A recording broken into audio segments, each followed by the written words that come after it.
any kind of savings account where you're compounding. Make sure it's not simple interest. Simple interest means you're not earning interest but once a year, and it's on the principal only, not the interest that's added to it. Well, what's bad compound interest? Bad compounding is when you get like a credit card every single month. The interest you didn't pay, they add interest to that plus the balance. It grows like crazy. You've seen that with any debt you have. It's not a good thing. No. So, again, turn the tables on the debt world. Call now. We'll put a total plan together for you so you can be in charge of your financial situation. Call him now, 919-794-7900, or text Amanda to 600-700. Amanda Daughtry is a paid spokesperson. Investment advisory services offered by Capital Financial Advisory Group, a North Carolina registered investment advisor.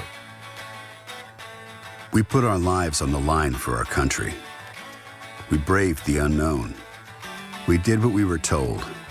And we lit up. Our cigarette packs were as valuable as the packs on our back. Maybe more. At one point, cigarettes were part of our daily ration.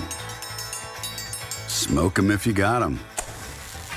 And boy, we were smoking 'em. Bumming a smoke was the norm. It was an escape from the reality of dirt, sweat, and forgetting how many days you were so far from home.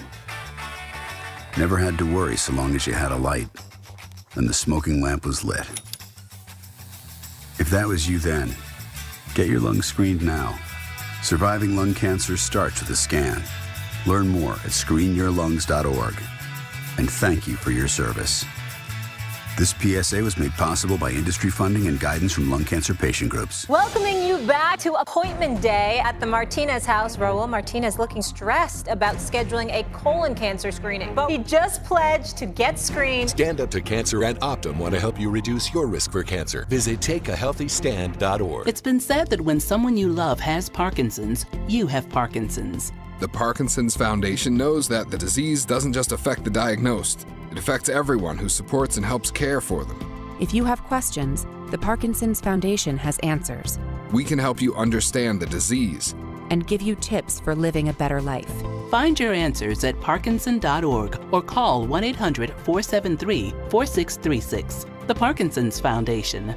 Better lives together. I'm attorney Brian Ritchie. Workers' comp can be tricky, but my law firm will be on top of all the complicated paperwork and sneaky deadlines so that all of your I's are dotted and T's are crossed. If you've been hurt on the job, I'm on top of it. Contact us at ritchielaw.com. Broadcasting live from the Lenovo Studios. WCMC HD1 Holly Springs. 99.9 The Fan. The Triangle Sports Leader. I'm WRAL meteorologist Elizabeth Gardner. Sunny skies out there this afternoon. Not too breezy, but chilly. Our high temperature just 42 degrees and cold tonight. We dip down into the upper teens as you're heading out the door early tomorrow morning. Tomorrow afternoon, we'll see increasing clouds, but no rain. A high of 49. 3 o'clock check of your money. Dow Jones down 890 points to 48,469. Aho will scoop it up after a clearing attempt from Buffalo. Aho parked out in front. Sveshnikovsky scores! Aho got to it but couldn't. Now Thompson out in front. Back to Thompson. They score. He saved it. I thought he saved it. Oh, dear Bussy. I thought it's in the back of the net. And Brandon Bussy just robbed Tage Thompson blind. Stahl wins it.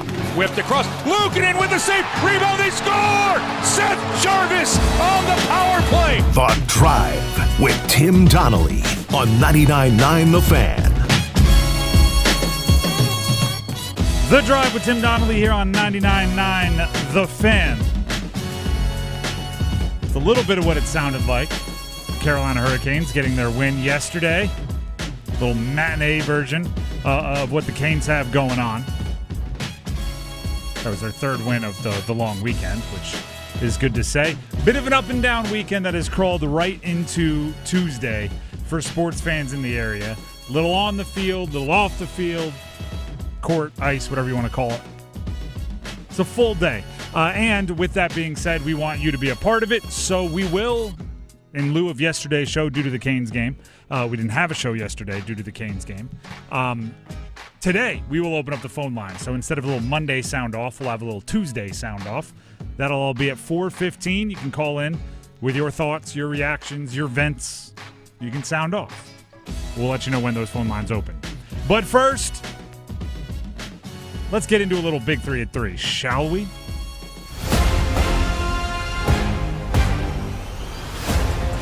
Number 1. Carolina Hurricanes, 3-0 over the weekend. Friday night, probably just the most, action movie enjoyable. 9-1 over Florida. Then, on the road at New Jersey, little 4-1 over the Devils. And then finally yesterday, 2-1 over Buffalo. So the defense is allowing 1 goal. That's what it goes. Goal scores, they can pour in 9 or 2. Either way, they're all enough, right? Inch or a mile, winning's winning. We'll talk about the individuals and double hat tricks. Brandon Bussey getting jiggy with it in net. There's a lot to get excited about.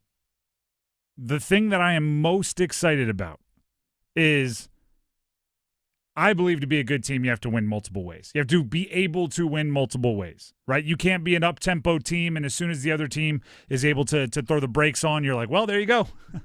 Loss.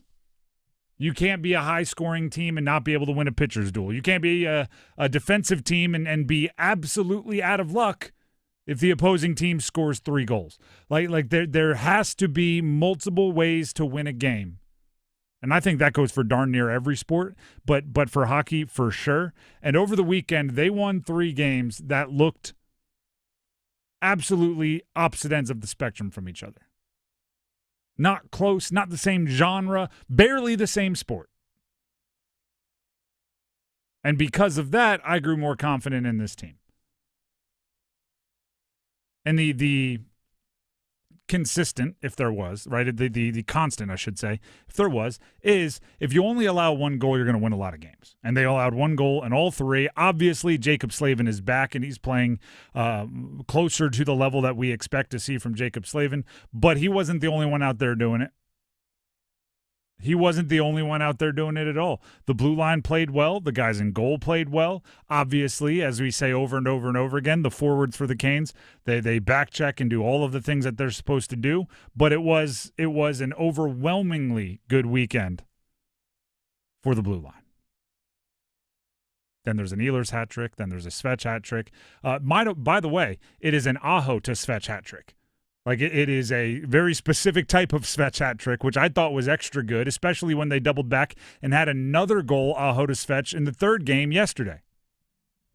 Yeah, Svech has been on fire. Svech has been on fire, and your point guard, if you will, your quarterback, Sebastian Aho, is recognizing it, and he's like, I'm going to keep giving you the puck because you keep giving me assists.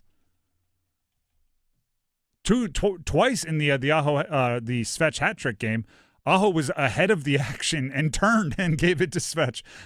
You know what? Here's what we do here. Trailer. And it worked to perfection. There's so much good. Obviously, we're going to be prisoners of the moment when you win 3 games against those 3 teams, by the way. It's not no small feat. When you win 3 games in a weekend, part of me wants to say, don't overreact. It's a small sample of the entire season. Part of me goes, no, 3 games. 3 total goals allowed, we're going to overreact. It's going to be a good time, and we're going to enjoy it, or else why be a fan? Why cover a team? That's number 1. Let's get to number 2. Number 2. College basketball fans, if you are a fan of UNC or NC State, I hope you're also a Canes fan, because then this weekend was at least, there was good and bad. UNC lost to Cal 84-78 in what was supposed to be, quote-unquote, we're so angry about how things went against Stanford, we are going to go absolutely haywire, all effort, hair on fire against Cal, and it just wasn't there. And we're going to talk about it at 3:15, so I won't, use all of our ammunition as far as conversation here, but just know that all of those hands that were hovering over the panic button, that Caleb Wilson and Henry Vasar were doing Herculean like deadlifts to keep your hand off of that panic button. Well, they finally couldn't hold it any longer. Panic button smashed for UNC. NC State, they lost to Georgia Tech 78-74. One might say the panic button could be smashed for them as well, maybe this season's version of it. Obviously, a year with a first-year head coach is going to come with different expectations. But I've said this from the very beginning. from the very first signs of and not even struggle, but the very first signs that this season wasn't going to be undefeated for NC State, which was very early. Will Wade did kind of pass on all first-year head coach leeway. Like, we give first-year head coaches at a new school certain cushion, right? Like, you got to impart your culture. It could take some time, yada, yada, yada. He denied all. No, we're going to win now. This is not a rebuild. We're going to be one of the top teams in the ACC. We're going to be an NCAA tournament team. That was all in his intro press conference. That was in the, hey, nice to meet you, I'm Will Wade. Let me set the bar really, really high for what I'm going to do. And we praised it, right? That's brash. That's going to attract talent. That's why you hire Will Wade. Well, guess what? That's also the reason why what you're doing right now feels so disappointing. Because losing to Georgia Tech with some hot shooters on Tech or whatever, that's one thing. But to lose to Georgia Tech when you've set the expectation as like top 4 or 5 team in the league, that's a massive, massive underwhelming result. Now, they play tonight at number 18 Clemson. I wish we could say, like, we're going to see if they react, but in actuality, this team is too inconsistent to even look at this and say, if they play great, oh, what a great sign, because that's just the pendulum swinging in that direction. They have a little bit of Carolina Panthers-itis, which is like the moment anybody says they've figured it out, they're going to lose, and the moment everybody counts them out, they're going to play well. So I guess after the loss to Georgia Tech and the sad Will Wade in the postgame presser, I guess they should play well against Clemson tonight, 7 o'clock at Clemson, top 20 team in the country. So it'd be the equivalent of like their Rams game, I guess, maybe. Green Bay at Lambeau. That's kind of what they're getting at. It's just violently very, very good or very, very bad. And then Duke beat Stanford 80-50. They rolled through their little West Coast swing. Cal, then Stanford, they obviously are not dealing with the same problems that some of the other teams we cover are dealing with. They can beat you in a bunch of different ways. They average 53 points or something given up over the 2 games. Yeah, they'll grind you. And scored 80. Yeah. So it's like they'll make you grind while they're high flying. That's it's good basketball right there. So that's number 2. Let's jump to number 3. Number 3. Oh, this is where it gets juicy. Duke basketball, playing well. Duke football, heading to the courts in a different way. Duke football suing Darian Mensah, their starting quarterback this past year, who has hit the transfer portal at the last possible second. Duke is suing on the grounds of basically you had a multi-year agreement signed last year, and he can't play for anybody else. I have some quotes from the Sportico article here that was the first that I saw that had the news. As described by Duke, the contract grants the school exclusive rights to Mensah's NIL with respect to higher education and football. Duke says Mensah transferring would constitute him acting as if his obligations to the university do not exist. Duke says Mensah transferring would cause irreparable harm, meaning a kind of harm that monetary damages can't fix. They are suing to return him to Duke, not for financial damages. By the way, I read it. Now, I can update you on this story already. This story just broke this afternoon. We already have our first update. Darian Mensah's legal counsel, Darren Heitner, has said that the TRO, the temporary restraining order that Duke was asking for to prevent Mensah from entering the portal, was denied. That came from the bench, so a judge, today, and the rest will be decided at a later date. Part of the interesting part of this is, I believe the judge that ruled is a Duke basketball season ticket holder, and he has recused himself from any future ruling. So he just ruled on the TRO today and then passed that along as like, now I'm out. Which, I mean, you would understand, right? You would understand why. Yeah, there's a conflict of interest there. And also, you don't want him being more difficult on Duke in the same way a youth coach is more difficult on their own kid, right? Because they want to eliminate all shrouds of perhaps favorable treatment, so they go the opposite way. You like just get them away.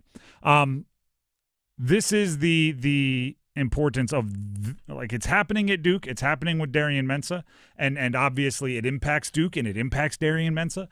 But this is going to be a entire court situation that the entire world is watching, at least the college sports world and sports world in general.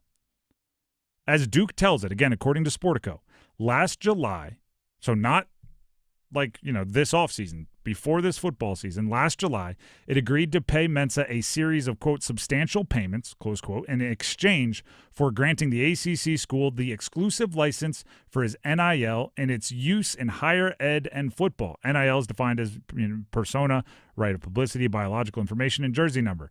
Darren Heitner did negotiate the contract. The reason why I think this is huge, and we're going to continue to follow it and update you, and it's big for, like I said, it's big for Duke because they need their quarterback. The reason why I think it's big nationally is if Duke wins and Mensah has to go back or Mensah isn't allowed to play where he's going or whatever, it basically would show that multi-year contracts are allowed and they are enforceable without collective bargaining, which would be a massive win for the colleges and teams, because I think that is the number one thing that could eventually push teams, push conferences, push the NCAA towards declaring players as employees, so then they could unionize, so then they could collectively bargain things like multi-year contracts and agreements about movements and free agency and all of those things, which can't be negotiated now, or at least it would seem. So if this ends up being an enforceable multi-year contract, I don't see the NCAA or anybody else ever acknowledging their players as employees, because they essentially have all the benefits of calling them employees without having to call them employees and all of the things that would entail. Yeah, that's the thing that's really going to be determined a lot, is that if I'm not an employee, how can you enforce this? That's the thing. If I'm not an employee of the school. There's also, and by the way, if you go into the Sportico article, and I don't pretend to be a lawyer, so I encourage you to do your own research, there's a billion possible defenses they argue for Darian Mensah. With one of them being, you can still sell my NIL. I'm not playing for you, but you own my NIL rights. Go ahead. See if any Duke fans want to go spend a bunch of money on my jersey number and name. Like, it's a very confusing place. Very confusing. The Drive with Tim Donnelly, 99.9 The Fan. The college sports are crazy.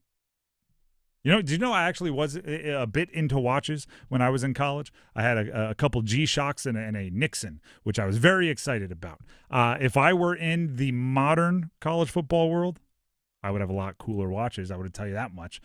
Bailey's Fine Jewelry would have been the place I'd go. And I'll tell you why. Because of their selection. Omegas, which is, by the way, the official timekeeper of the Olympic Games since 1932.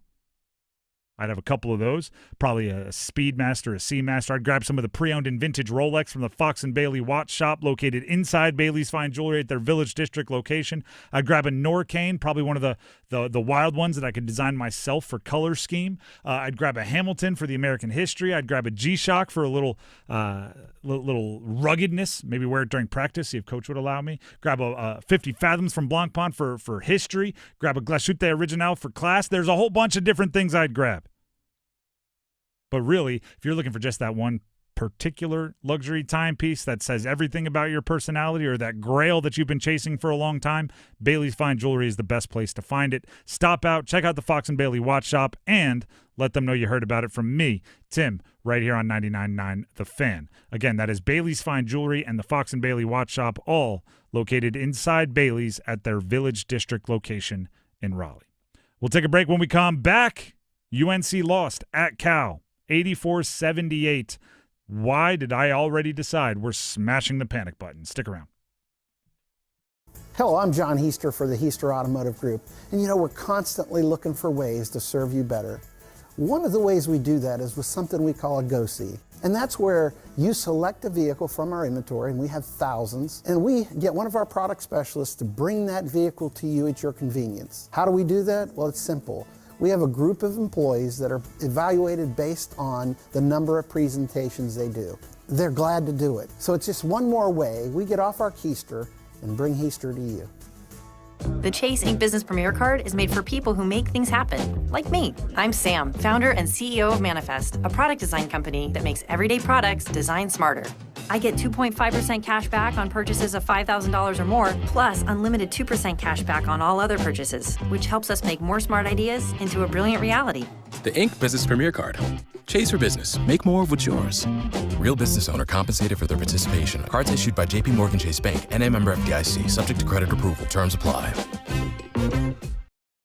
Ehlers gets it across, and he scores! In overtime, Nikolai Ehlers with the game winner from Taylor Hall. What a setup, and the extra point goes to Carolina. Nikolai Ehlers did get the hat trick. That was on Friday. Andrei Svechnikov got the hat trick on Saturday. Brandon Bussey got a goalie form of a hat trick. He just made a bunch of saves, probably at least 3 of them that were pretty impressive, on Monday. And the Canes won all 3 games over the long weekend. That's a little bit everybody helping out, right? Maybe UNC basketball could look at that form and say, oh, everybody needs to step up. Can't just be a couple of guys here or there. They lost to Stanford. Everybody was watching. Then in the rebound game, the response game, they lost to Cal. By the way, if you have reactions to that, the Canes game, Panthers off-season, college football, Indiana won it all, transfer portal, whatever it is. We'll open up the phone lines at 4:15 for a little Tuesday sound-off since we missed Monday sound-off. So be ready at about almost 1 hour, a little less than 1 hour from now. We'll give you the phone number. You can call in at 4:15. Let's talk UNC, and let's talk panic button. It's pushed, okay? Panic button for UNC basketball. For a few different kind of segments, it's been pushed. This season's UNC panic button has been pushed. The goals for 2025, the Caleb Wilson year, which will likely be just 1 year on campus, like that is it's in jeopardy. I think it's fair to say the Hubert Davis panic button has been smashed, and part of being a coach is weathering the storm and making the adjustments, and he really has to do that right now. Now, I want to be clear here. Smashing the panic button doesn't mean the season is over, okay? That would be foolish. That would be like the I don't know, pulling the plug or something. You're not smashing the panic button, because what's the point of panicking if it's over? But you've lost enough in a scary, I was going to say horrifying, but we'll go scary enough way, ugly enough, that you now go to the extremes to fix it. There's nothing to preserve. There's nothing to save. No idea is too crazy. You have to figure this out. And I'm gonna maybe fight back on one of the common refrains that I've seen about this team coming out of the West Coast swing. The effort question that's becoming a thing. Now, there is no excuse for a lack of effort, or if you get caught on film with a loaf, right? You get caught on film not hustling or not being where you're supposed. I get it, and it's wildly frustrating, but also very rarely at this level of sports does trying harder fix the problems that we've seen. Right? Try harder is very rarely a solution that I see turn a team around. I'm not saying you don't do it, right? As a program, as a coach, as a player, you want to be known as a team that is unbelievably high effort all the time. But to me, talking like that, talking about that, is what you do when you don't have the real answers. Tyler Zeller, UNC, obviously we know Tyler Zeller from his time as a player, in the UNC postgame talked about how they can't assume they're just going to show up and win. Carolina did a phenomenal job of playing really, really hard for 8:26. The rest of the game, you got to be better. You can't show up and expect to win in this league any given night without putting in that kind of effort, that kind of energy, and it goes across the board. There's no single guy who wasn't playing hard. I think they were trying. I think you got to take it to another level to be able to compete and win at a high level each and every night. I almost would rather, right, to build off the point I was making, it be like two people that weren't trying, because it's everybody. Everybody try harder. I don't know if that's a solution. I don't know if I've ever seen that work. Everybody needs to try harder. You need to be able to fix things. And, right, we've been talking about the perimeter, and Derek Dixon did play more and scored 14 points against California and did a few good things. But they're still leaning so heavily on Vesar and Wilson to be any kind of a difference maker. And they're still having a hard time stopping the perimeter of the opposing team. It should be a like career-defining feat for most players in college basketball to score 20 points against North Carolina. Put a 20-piece up on the Tar Heels? I mean, I get it if you're an all-ACC player, right? I get it if you're a future pro, but Cal had 3 guys score 19 or more. Cal, no offense to Cal, they probably don't have, 3 first-round picks on their roster. Granted, they are playing like decent basketball. They're not winning a ton in the ACC, but they did well in their non-conference. This is a point where UNC has to identify problems and fix them with a sledgehammer, right? There's no more small tweaks. If the perimeter isn't working, boom, you who was playing 30 minutes, you're going to play 14. Like, boom, you who has been playing mostly on the wing, ball's in your hands now. You're running the show. Like big changes. Big changes need to happen. Because if not, you're just going to look back and regret.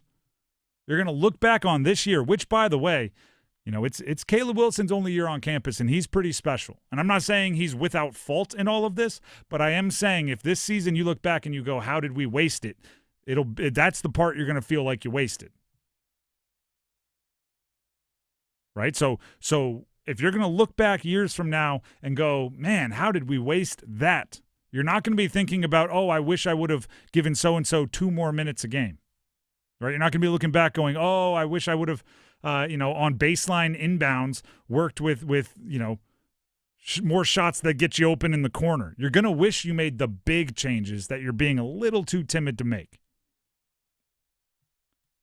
Hubert Davis, obviously the head coach, had to face the music after the game yet again, and he talked about the slow starts this team has been on because they did make a little bit of a comeback, but it did ultimately fall short. What do you think accounted for that slow start? Well, I don't know. We had really 2 good practices after the game against Stanford.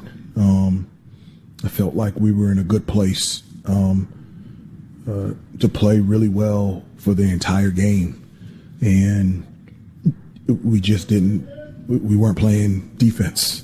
They were shooting over 50% from the field. They were getting layups, threes, from a number of different sources. I went to zone a little bit just to try to change it up. That helped a little bit, but it's never going to be something that we live on. But what changed in the second half was a sense of urgency, and that's a sense of urgency that has to be there from the start. It can't be when you're down 17. It has to be when it's 0-0, and that's a part of this team that is going to have to grow. You have to identify the problems, and you have to fix them in a big way. What's the problem with the slow start? I don't know. You can't fix what you don't know. Bruh. That's not going to sit well with UNC fans, I can tell you that right now. And it shouldn't. Nor should it. You have to know. Like, it's kind of your job to know. Like I said, it's going to take big changes, and if you don't know what's causing it, you don't even know where to start. So the panic button has been fired, right? Like I'm whoop, whoop, whoop, whoop, whatever sound it makes, it's going off, and that means act now. You don't get time to be precious, right? If you pick your, that's always the question. If your house were on fire, what one thing would you grab on the way out, right? It's like one of those getting to know somebody icebreakers. The one thing, like you don't have time to be precious and grab every last memento. The UNC you can't fix everything right now. You got to identify the big problems and fix them quick and aggressively. Or else you'll be looking back at the end of the year with a whole bunch of regrets. The Drive with Tim Donnelly, 99.9 The Fan. Before we move on, we will get to 2 minutes of gold and the Dean's List. Dennis Cox has something he'd like to tell you. I do. Got to tell you guys about something great that's coming up. Dennis Cox here for my good friends over at Law Tigers. I know I've talked about it before. I'm going to make sure you listen to this, because when springtime rolls around, when the weather actually gets warm, maybe we get past all the winter weather we might be having this upcoming weekend, you want to get outside, you want to enjoy the outdoors. Imagine rolling around on a Ducati motorcycle, but not just any Ducati motorcycle. I'm talking a one-of-one Canes motorcycle. That's right, because the Law Tigers are once again teaming up with your Carolina Hurricanes to give one lucky Caniac a custom Canes Ducati motorcycle courtesy of Art Moto Garage and Shiny Side Paint. The date to enter, you have until March 29th, folks. Yeah, a couple months, but don't wait. Don't wait. Enter now. Go to caniacsbike.com. Again, caniacsbike.com to enter. The bike will be given away live on April 4th at the game, and it includes tickets and a catered suite. So don't miss out on that either, folks. Go to caniacsbike.com to enter for your chance to win. It's a beautiful-looking motorcycle, by the way. I can't ride it, or I can't have it, but you can, though. Go to caniacsbike.com. Law Tigers is a network of independent law firms who are members of the American Association of Motorcycle Injury Lawyers. Law Tigers is not a law firm. The Drive with Tim Donnelly, 99.9 The Fan. We'll be back with 2 minutes of gold and the Dean's List. Stick around. Low mortgage rates are back. Listen, Loan Pronto has fixed-rate mortgages with APRs as low as 4.89%, lowest in years. Hey, it's Dennis Cox. Smart homeowners are taking advantage of this while they can. If you got stuck in a 6% loan, you can lower your payment big time. Or you can keep your primary mortgage intact and get cash out of your equity with Loan Pronto's Rapid Equity Loan. One homeowner just got $250,000 out of their home. They paid off all their credit cards and some car loans and cut their monthly expense by $2,000. Call now and see what option works best for you, but don't miss the big rate drop of 2026. Ask about new home loans, VA loans, full cash out refis, or their famous Rapid Equity Loan. You can close in less than 2 weeks, and you may be able to skip your next 2 house payments altogether. Call 919-381-1760 or visit loanpronto.com for your free instant home appraisal with no hard credit pull. Call 919-381-1760 now, loanpronto.com. Equal housing lender, NMLS 166171, APR for well-qualified buyers. Visit NMLSconsumeraccess.org. Italian subs for your finance team at Chicago. Easy Cater. Burritos for your call center crew in Plano. Easy Cater. Bagels for your sales reps meeting clients in Charlotte. Easy Cater. Hot chicken sandwiches for your third shift warehouse workers in Memphis. Easy Cater. Your teams may be spread out across the country, but you've got one platform to feed them all, whenever and wherever they work, with food they love from favorite restaurants. Easy Cater. Food for the workplace, all in one place. Order now at easycater.com. This is a special alert to all Americans who own a vehicle with less than 200,000 miles with an auto warranty about to expire or with no warranty coverage at all. Due to a decline in the economy, CarShield is announcing a low-cost, month-to-month vehicle protection plan that is now available to the public to save any driver out-of-pocket expenses on future auto repairs. Call now to find out how you can pay almost nothing for covered auto repairs. Yes, you heard that correctly. Pay almost nothing for covered auto repairs. An open phone line has been established for all drivers to call for a free quick quote. Call 800-292-4541 now. Drivers who are covered will not have to pay for covered repairs again. This protection plan is at an all-time low. Additionally, drivers who activate this vehicle protection today will also receive free roadside assistance, free towing, and car rental options at no additional cost. Call us for your free quick quote today. 800-292-4541. That's 800-292-4541. What do you have to lose? Call 800-292-4541. Again, 800-292-4541. Trade places. Darlene, that puck left too far in front of him. Sabres recover. Thompson with room. 2-on-0. Touch pass. Thompson scores. No. Did Bussy get this? Saved it. What a save. That's unbelievable.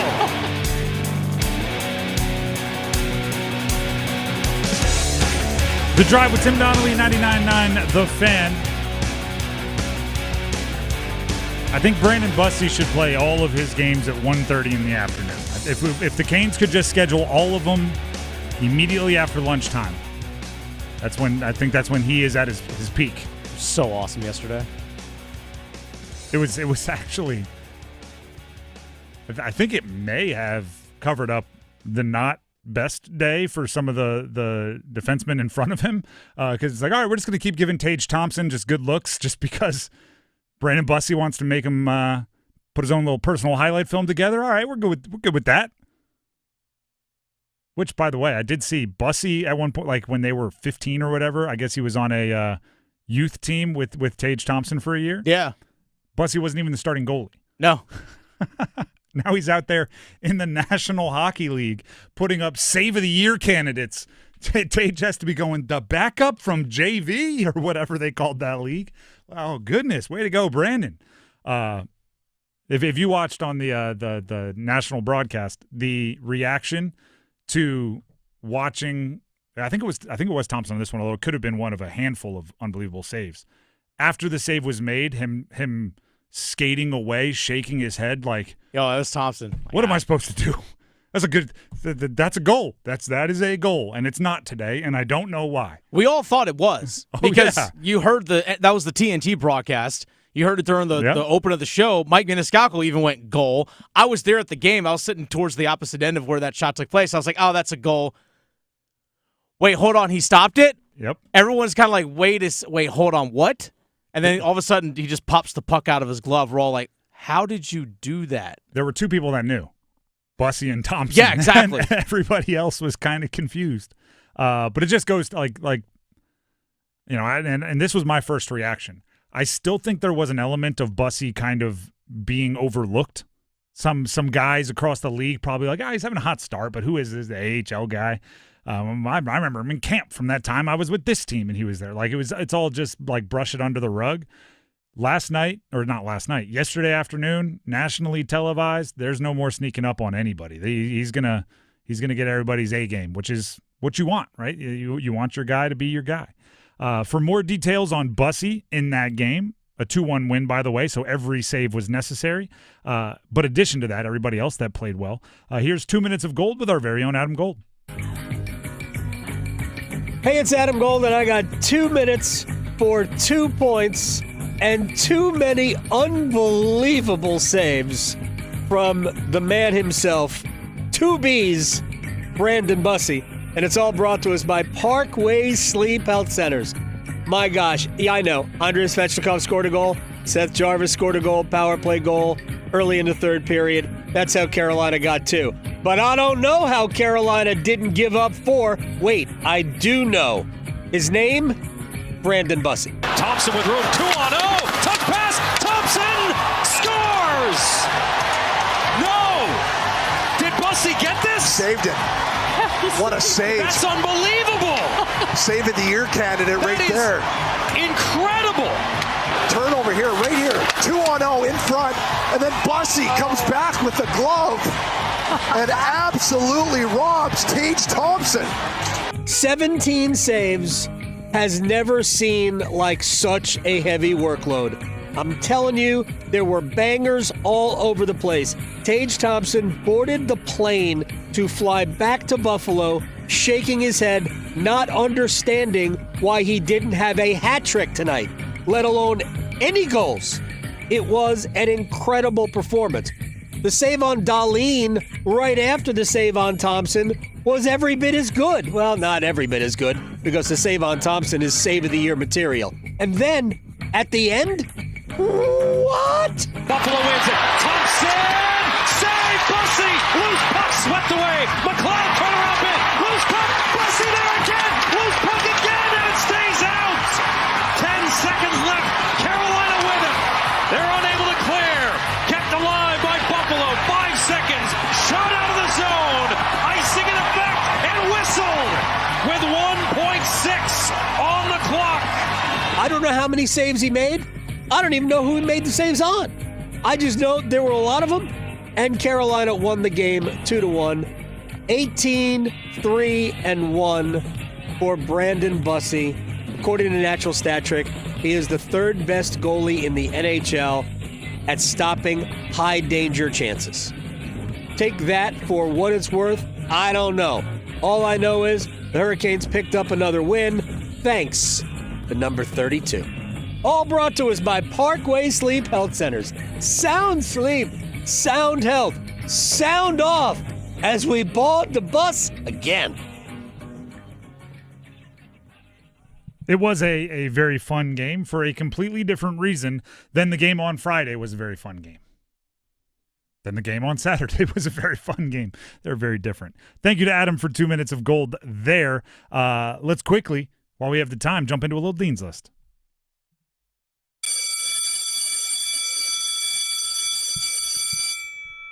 I just realized, we kind of breezed through the Duke win because, quite frankly, there's more to dissect after losses or even close wins, and they won both of theirs pretty handily out there on the West Coast swing. But I didn't want to ignore, so I put him on the Dean's List. Cameron Boozer. Cameron Boozer had 30, 14, and 4. 30 points, 14 rebounds, 4 assists, which he makes 20 and 10 boring. I don't think anybody can make 30, 14 boring, especially when you add on 4 steals versus Stanford. If there's one person that could do it, it'd be him. Yeah, I mean, that's true. He does. I don't know. Maybe he just doesn't dunk on people enough or something. I don't know. You do watch a game and go like, oh, he's having a good game, but what, he has 27? It's like, yeah, it's not flashy. It happens consistently and kind of slowly over time. But I love it when your best player is obviously your best player in games like the second of a West Coast double up, right? Where you've been away from home, time difference, maybe a little jet laggy, probably ate some good food, interacted with Seth Curry, whatever, and maybe everybody's a little dragging by the time you get to that second game. So I like when your best player is your best player in that situation. More Dean's List. Everybody's going to talk about Indiana all day today because they're undefeated, because Fernando Mendoza pulled off the trifecta, or he will, of Heisman National Championship and likely number 1 overall pick because Kurt Cignetti's a wizard. I don't want people to miss Malachi Toney, Miami, freshman wide receiver. 10 catches, 122 yards, and a touchdown as a freshman against that Indiana defense. Carson Beck was under a lot of fire, but when he got it off, it was mostly thrown to Toney, and he took a beating. He was taking big hits. Early on, he was catching it, trying to get the yak, and just getting lit up. So he's a good one for the ACC moving forward. And then Fletcher, the running back, 2 touchdowns as well. Old school in that, he's 6'2" or 6'3", 230, right? Not all these little scat backs. He's like, no, I'm just gonna be big and powerful. I'm gonna stiff arm you. I like Fletcher as well, but I really like Toney. Do you have any Dean's Listers you'd like to throw out here, Dennis? College football fans, we got a treat last night. Really fun game. Dean's List. That was a really fun game last night. Probably not for Miami diehards, but what are you gonna do? Yeah. I saw this stat. Carson Beck has lost 6 games in his college career. 4 of them ended with his hands, or the ball in his hands with a chance to win the game, throwing an interception. Oh, that's brutal. 6 losses total, 4 of them in the most heartbreaking way a quarterback can lose. That's brutal. That is brutal. Kowacie Reeves Jr. makes it. Georgia Tech point guard. I did the same thing about Ibuka, the guard from Stanford. Reeves, I saw him against Duke. Me and my dad went to watch New Year's Eve. He had 23, 3, and 0, but he was shooting the lights out. NC State over the weekend, right? NC State lost, and that's a very bad loss for State. We talked about it. But Reeves had 21, 5, and 3. He's skinny. I didn't know what his name was the first game I watched him. I was just like, 14 can play, and he kept playing. He averages just 16, 4, and 1.5, but he averages 22, 4, and 1.5 against teams from the Triangle so far. He's another one. I'm going to try to see him at ACC tip-off, ACC tournament, and watch him more closely because I like catching the good guys at other schools a few times. Can I add one more here? Sure. I'm going to add the lore of Indiana football back into the Dean's List once again. They're getting all the credit. I mean, so they started playing football. This is according to Jay Tust. sports reporter that Indiana started playing football back in 1899.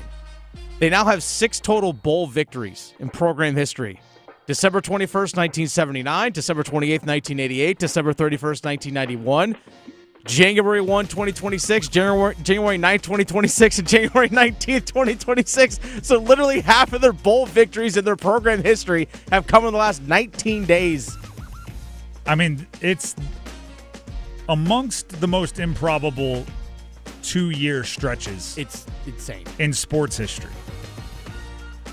And you know what else is true? There's so many weird stats about this now. The last undefeated college basketball national champion and the last undefeated football national champion. Indiana. Both Indiana. Bobby Knight way back in the day, and now Kurt Signetti. And similar vibes. A lot of scowls coming from those two. All right, we'll leave it there. The Drive with Tim Donnelly, 99.9 The Fan. That is the Dean's List, and you are all now dismissed. Well, we appreciate you for taking part in the class. Before we move on, and we do have to get to our podium, and we've probably tipped our hand a little bit on the order the podium will reside. But before we get there, Dennis Cox has something for you. I do. Dennis Cox here. Real quick for my good friends over at Raleigh Weight Loss Center. We're already basically 3 weeks after the start of the new year, and I know a lot of people have those New Year's resolutions when guess what? They probably haven't stuck. It's because you don't have a firm plan to follow. And this is where Raleigh Weight Loss Center comes in. Visit them, RaleighWeightLossCenter.com, or give them a call, 919-897-7506, and set up a free 15-minute phone consultation and learn more about their plan. I lost over 40 pounds thanks to the program at Raleigh Weight Loss Center. Again, over 40 pounds. And I was in the maintenance phase for a long time. You know what? I lost the 42 pounds, just stuck with it, right? Just going to maintain that weight. And I followed their plan, and I maintained the weight. But I decided, I want to lose a little bit more. Decided that last week. I said, you know what? I want to lose more. Because I got a wedding coming up in the fall. I want to lose a few more pounds. So I got right back on the program, following the plan. Already lost 3 pounds. In 10 days, already lost 3 more pounds thanks to Raleigh Weight Loss Center and the program. If you just stick with the plan, that's all you got to do. Stick with the plan. Give them a call. 919-897-7506 or visit RaleighWeightLossCenter.com. Set up that free 15-minute phone call. You got questions, you got concerns, bring that all to the table. That way you can start the plan and program with confidence. They've helped thousands of people like myself lose anywhere between 10 to 20% of their body weight. I lost over 15% of my body weight thanks to Raleigh Weight Loss Center. You can as well. 919-897-7506 or visit RaleighWeightLossCenter.com. Results may vary. The Drive with Tim Donnelly, 99.9 The Fan, will name our podium coming up next. Who from the state of North Carolina in the ACC had the best week? Which team, I should say. We'll give them the gold medal next. It's bow time. A leg and thigh dinner from Bojangles for just $6.99. Leg and thigh dinner from Bojangles for just $6.99. So crispy. So crispy. And juicy. And juicy. So much flavor. So much. Stop it. What are you doing? What, you expect me to get this delicious deal and not say anything? You're unbelievable. You're unbelievable. With a boldly seasoned leg and thigh, choice of fixin', a biscuit, and legendary iced tea, it's a deal so good it's worth repeating. So eat and repeat while it lasts. It's bow time. There's no time like bow time. And there's no time like now to stop what you're doing and join with the K-Yow Cancer Fund in the fight against all cancers affecting women. I'm Jenny Palmentier, CEO of the K-Yow Cancer Fund. From now through January 31st, Triangle Area Bojangles will donate all proceeds from Bowberry biscuit sales to the K-Yow Cancer Fund. Just buy a Bowberry, do some good, and get something good. So what are you waiting for? Hurry, it's bow time. Hey, it's Amanda here, back again with my friend Coach Peak. How can compound interest, first of all, what is it, and how can it work against us? Yeah, well, it's a good thing when you're trying to grow money. It's a bad thing when you've already borrowed money, since compound adds interest to the interest you already got. So if you're growing money, that's good. You earn interest this year. Next year, you're going to earn interest on your principal balance plus the interest you already earned. Therefore, it compounds. That's like a Roth IRA in a good way. Or any kind of savings account where you're compounding. Make sure it's not simple interest. Simple interest means you're not without earning interest but once a year, and it's on the principal only, not the interest that's added to it. Well, what's bad compound interest? Bad compounding is when you get like a credit card every single month, the interest you didn't pay, they add interest to that plus the balance. It grows like crazy. You've seen that with any debt you have. It's not a good thing. No. So again, turn the tables on the debt world. Call now. We'll put a total plan together for you so you can be in charge of your financial situation. Call him now, 919-794-7900, or text Amanda to 600-700. Amanda Daughtry is a paid spokesperson. Investment advisory services offered by Capital Financial Advisory Group, a North Carolina registered investment advisor. I am here with Patrick Day of the Aluminum Company of North Carolina. I'm on your website. Gutter helmets right on the front of the website. Do you have a gutter helmet to fit my head? I have a small head. We have a gutter helmet for every head, Adam. So anyhow, if you give us a call, we'll come out and take a look at your windows, doors, siding, roofing, gutters, and of course we can do the gutter helmet. We have financing programs that are really good. So we have like 12 months with 0 payments for 12 months. You don't have to pay anything. So if you're thinking about home improvements and you're thinking you're saving up for it, just come on and see us and we'll go ahead and get you set up and get your project done, and you can pay in 12 months from now. I feel like you're speaking directly to me. If it's for the exterior of your home, there is no better place than the Aluminum Company of North Carolina. You can find them online, aluminumcompany.com. Siding, roofing, windows, entry doors, storm doors, and the world-famous gutter helmets. Aluminum Company of North Carolina, 1-800-672-4348.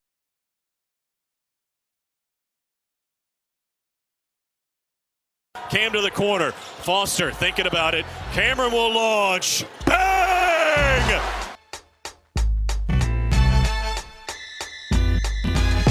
This is The Drive with Tim Donnelly here on 99.9 The Fan.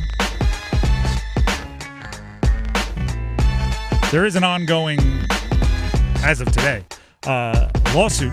Duke is suing their once star quarterback Darian Mensah, and if they have their way, future star quarterback Darian Mensah. The Blue Devils are claiming he signed an NIL deal that requires he must remain with the program. They're also citing the types of issues, the types of damages that cannot be fixed monetarily. So we'll see. We'll see how it goes. Their first request, which was a temporary restraining order against Darian Mensah's ability to join the transfer portal, was denied. That was kind of an immediate decision. The rest will be decided at a later date, but that means Mensah can enter the transfer portal. The only way I see this ending is probably with some disappointment for Duke's side and perhaps with a nudge to the country to call players employees so they can have a little bit more control. There'd be a lot of precedent set on this. Or a lot of, we better fix this. If the president doesn't go on your side, then all of a sudden you might be willing to make changes you weren't being willing to make before. Because, I mean, just to quickly get to this before we get to the podium, Washington had a similar problem with their quarterback, Damon Williams. And it seemed like as soon as they postured as if they were going to take it to court, Williams decided it's not worth it, and he went back to Washington. I wonder if that would have happened if he knew somebody else had already fought the court battle and won and got to go wherever he wanted to and make as much as he wanted to. So everybody is watching this going, if you're a team, come on, Duke. And if you're an agent or you are perhaps a player that wants freedom, come on, Mensah's lawyers. Like, that's kind of what you're rooting for. But let's get back to the stuff that actually takes place within the field of competition, the court of competition. Let's get to the podium. There's my podium sounds. Podium music. Podium is a one-week award where we name gold, silver, bronze off the podium for the 4 teams from the state of North Carolina in the ACC. At this time of year, we're judging men's basketball, what they've done over the last week. I actually think this was a fairly easy decision. Sometimes it's does a 10-point win against the 10th team in the country weigh more than a 4-point win against the 7th best team in the country, and we're really nitpicking? I think today it sorted itself. Off the podium, UNC. They lost to Stanford. They lost to Cal. And the eye test doesn't make it better. It looked like, whenever a team plays well, I look for what's sustainable. The reverse of that, right? The things that didn't look good against UNC seem sustainable. They seem like they're going to be around, which is perimeter defense, communication on defense, allowing opposing teams' leading scorers to get to their spots and get open. A lot of tough stuff on the UNC defense. Bronze goes to NC State. They had a loss that I would say was as frustrating as either of the UNC losses, but they only had one. They only played one. They lost to Georgia Tech 78-74. I shout out Reeves from Georgia Tech because he's obviously a player, but State continues to be one of, if not the most inconsistent team in the country. Just when things click, it's like, they're great. Look at this. They figured it out. Oh, Will Wade, I knew it. And then they have a game like this, and you're like, whoa, maybe not. Maybe it's incurable. They swing back and forth between like you're healthy as a horse and it's incurable. We're gonna have to plan some end of life. Like it's that quickly.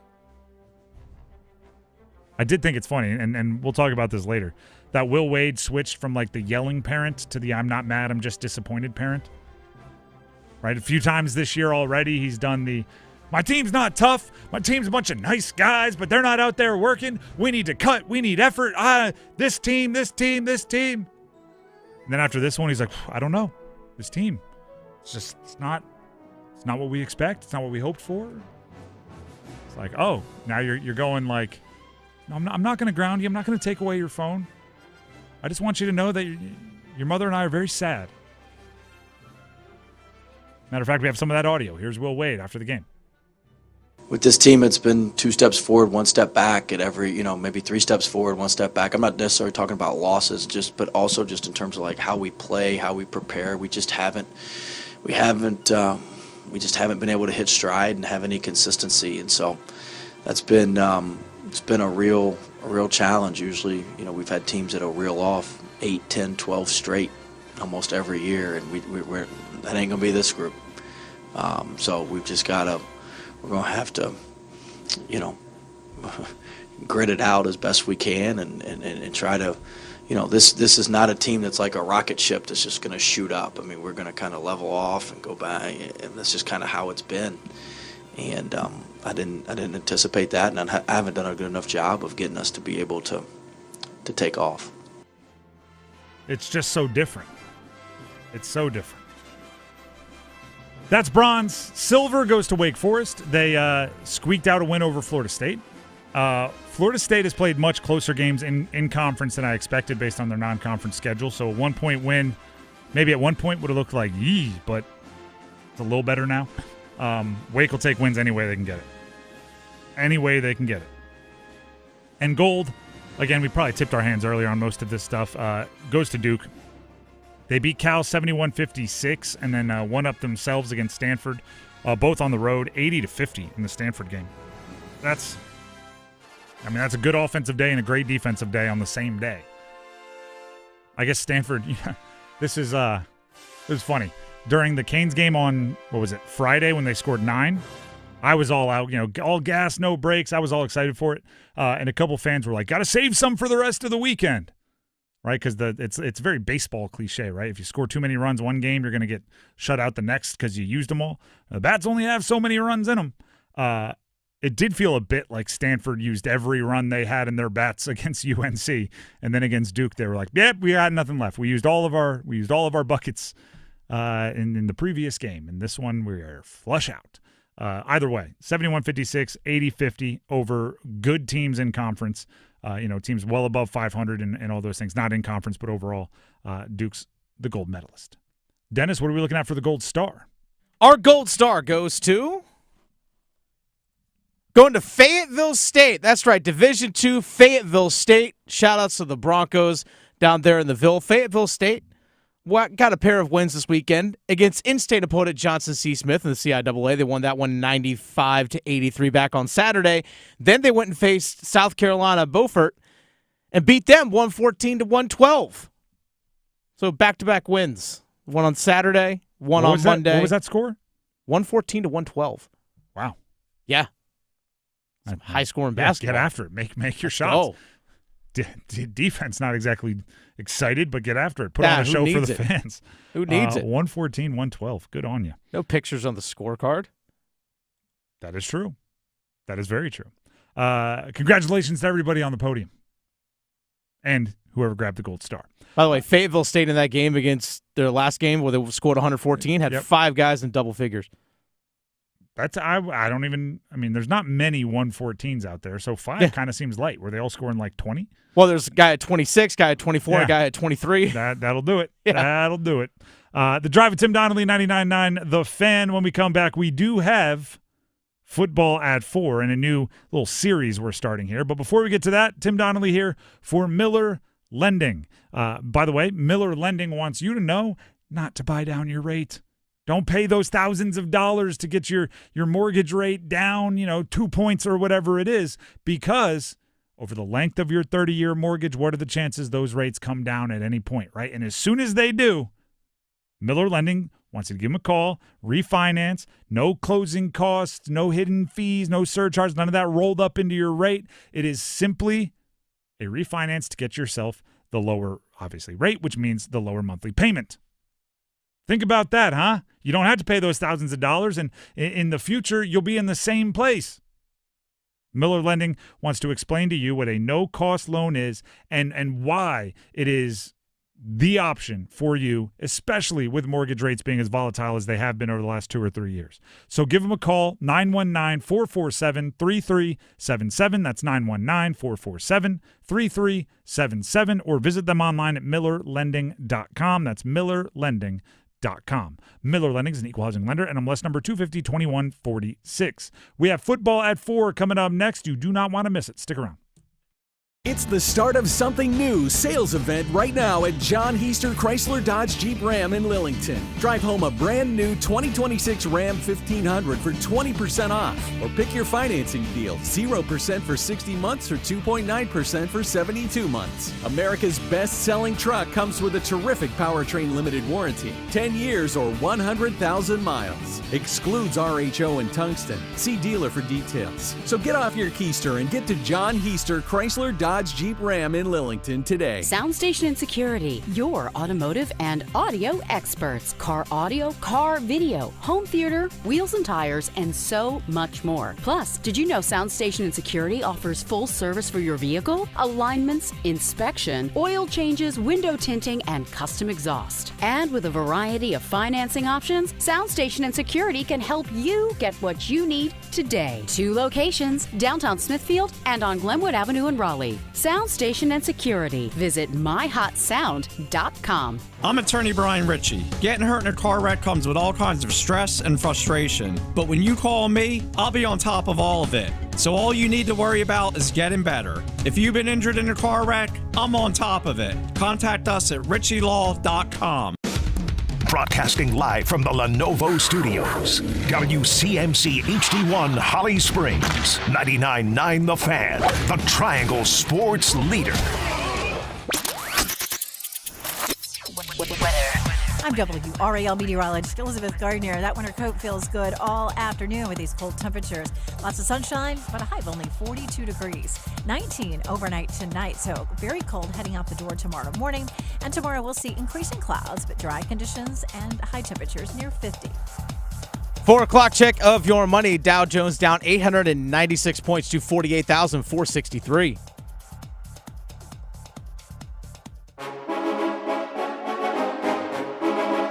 Let's move the chains. Time for football at 4. Football at 4 here on The Drive with Tim Donnelly on 99.9 The Fan.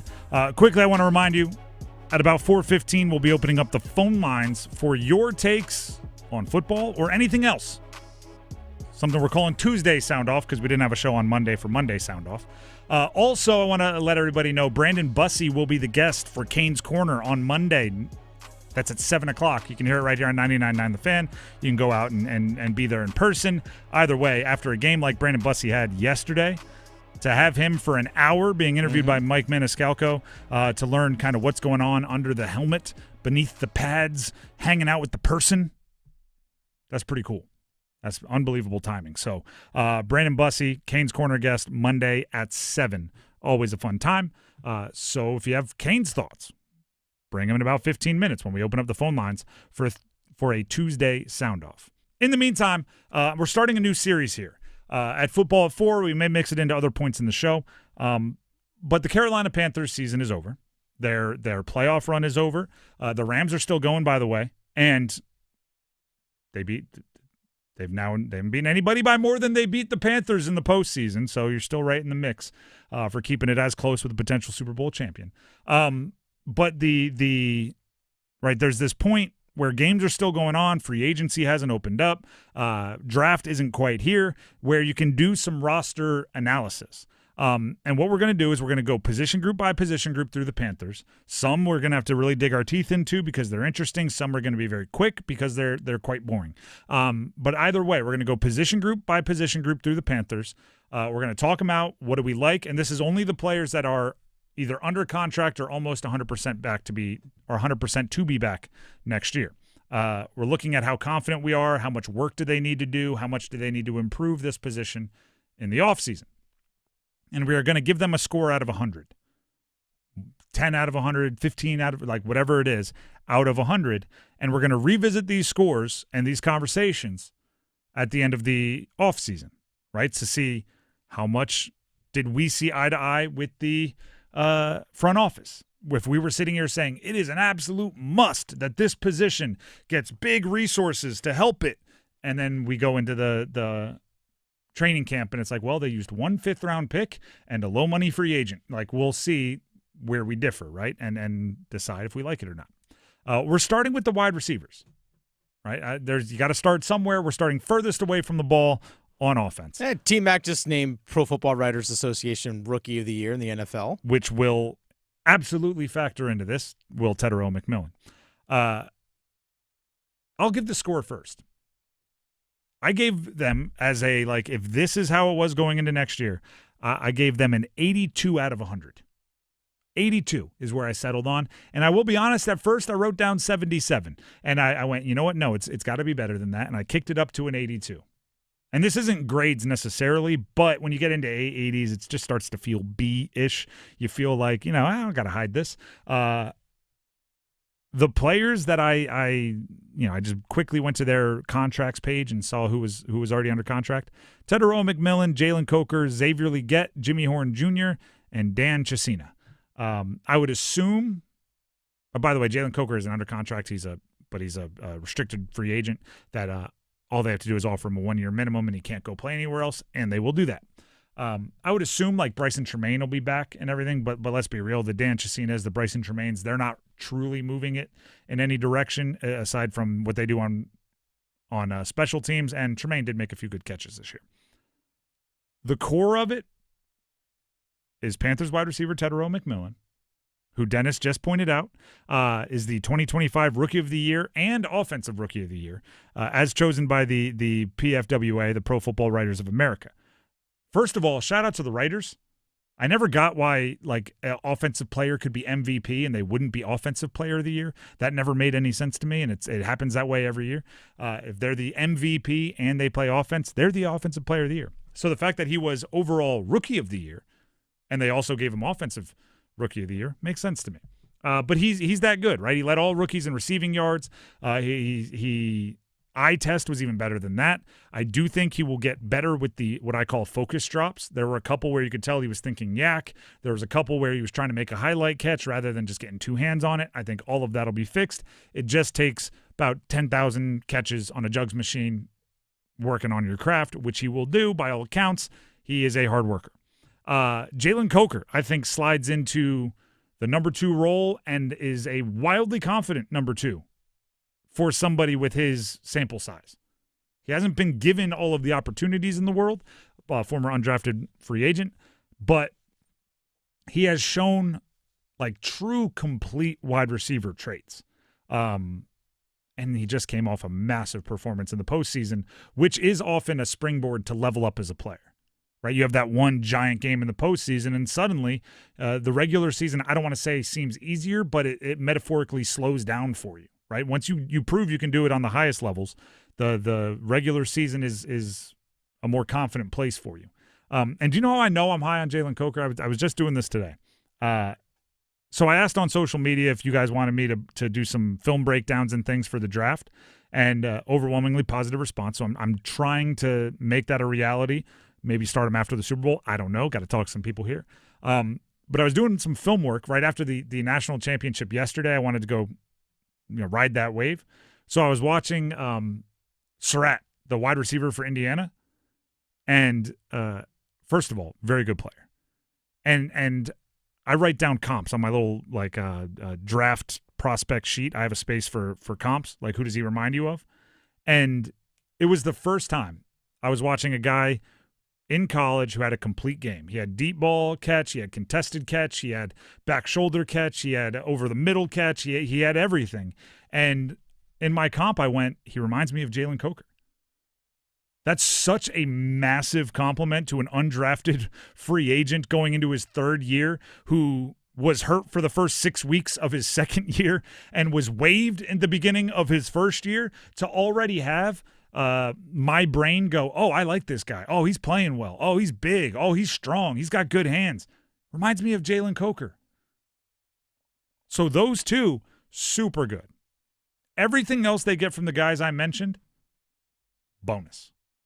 There are not many teams in the NFL that have like complete wide receivers, as I just described, at wide receiver 3 or 4 or 5. Right? So if you're looking at Xavier Legette and Jimmy Horn Jr., like it's time to stop thinking of Xavier Legette under the lens of he was a first-round pick, because he's not going to live up to that. Right? Like, and if your expectations are still he was a first-round pick, he needs to perform like a first-round pick, you're going to be disappointed. I don't know what to tell you. And by the way, his salary doesn't go anywhere, right? A rookie contract is fully guaranteed. So what you need to start doing is thinking of him as your third or fourth wide receiver. Maybe your third or fourth. If you bring in a veteran or you draft a guy near the top of the draft, and if Jimmy Horn Jr. fills a role for you that is more valuable than what Legette does, wide receiver 5. Get him running down on kickoff. Dan Morgan spoke about some of the young wide receivers. I believe this is Legette and Jimmy Horn Jr. Listen up.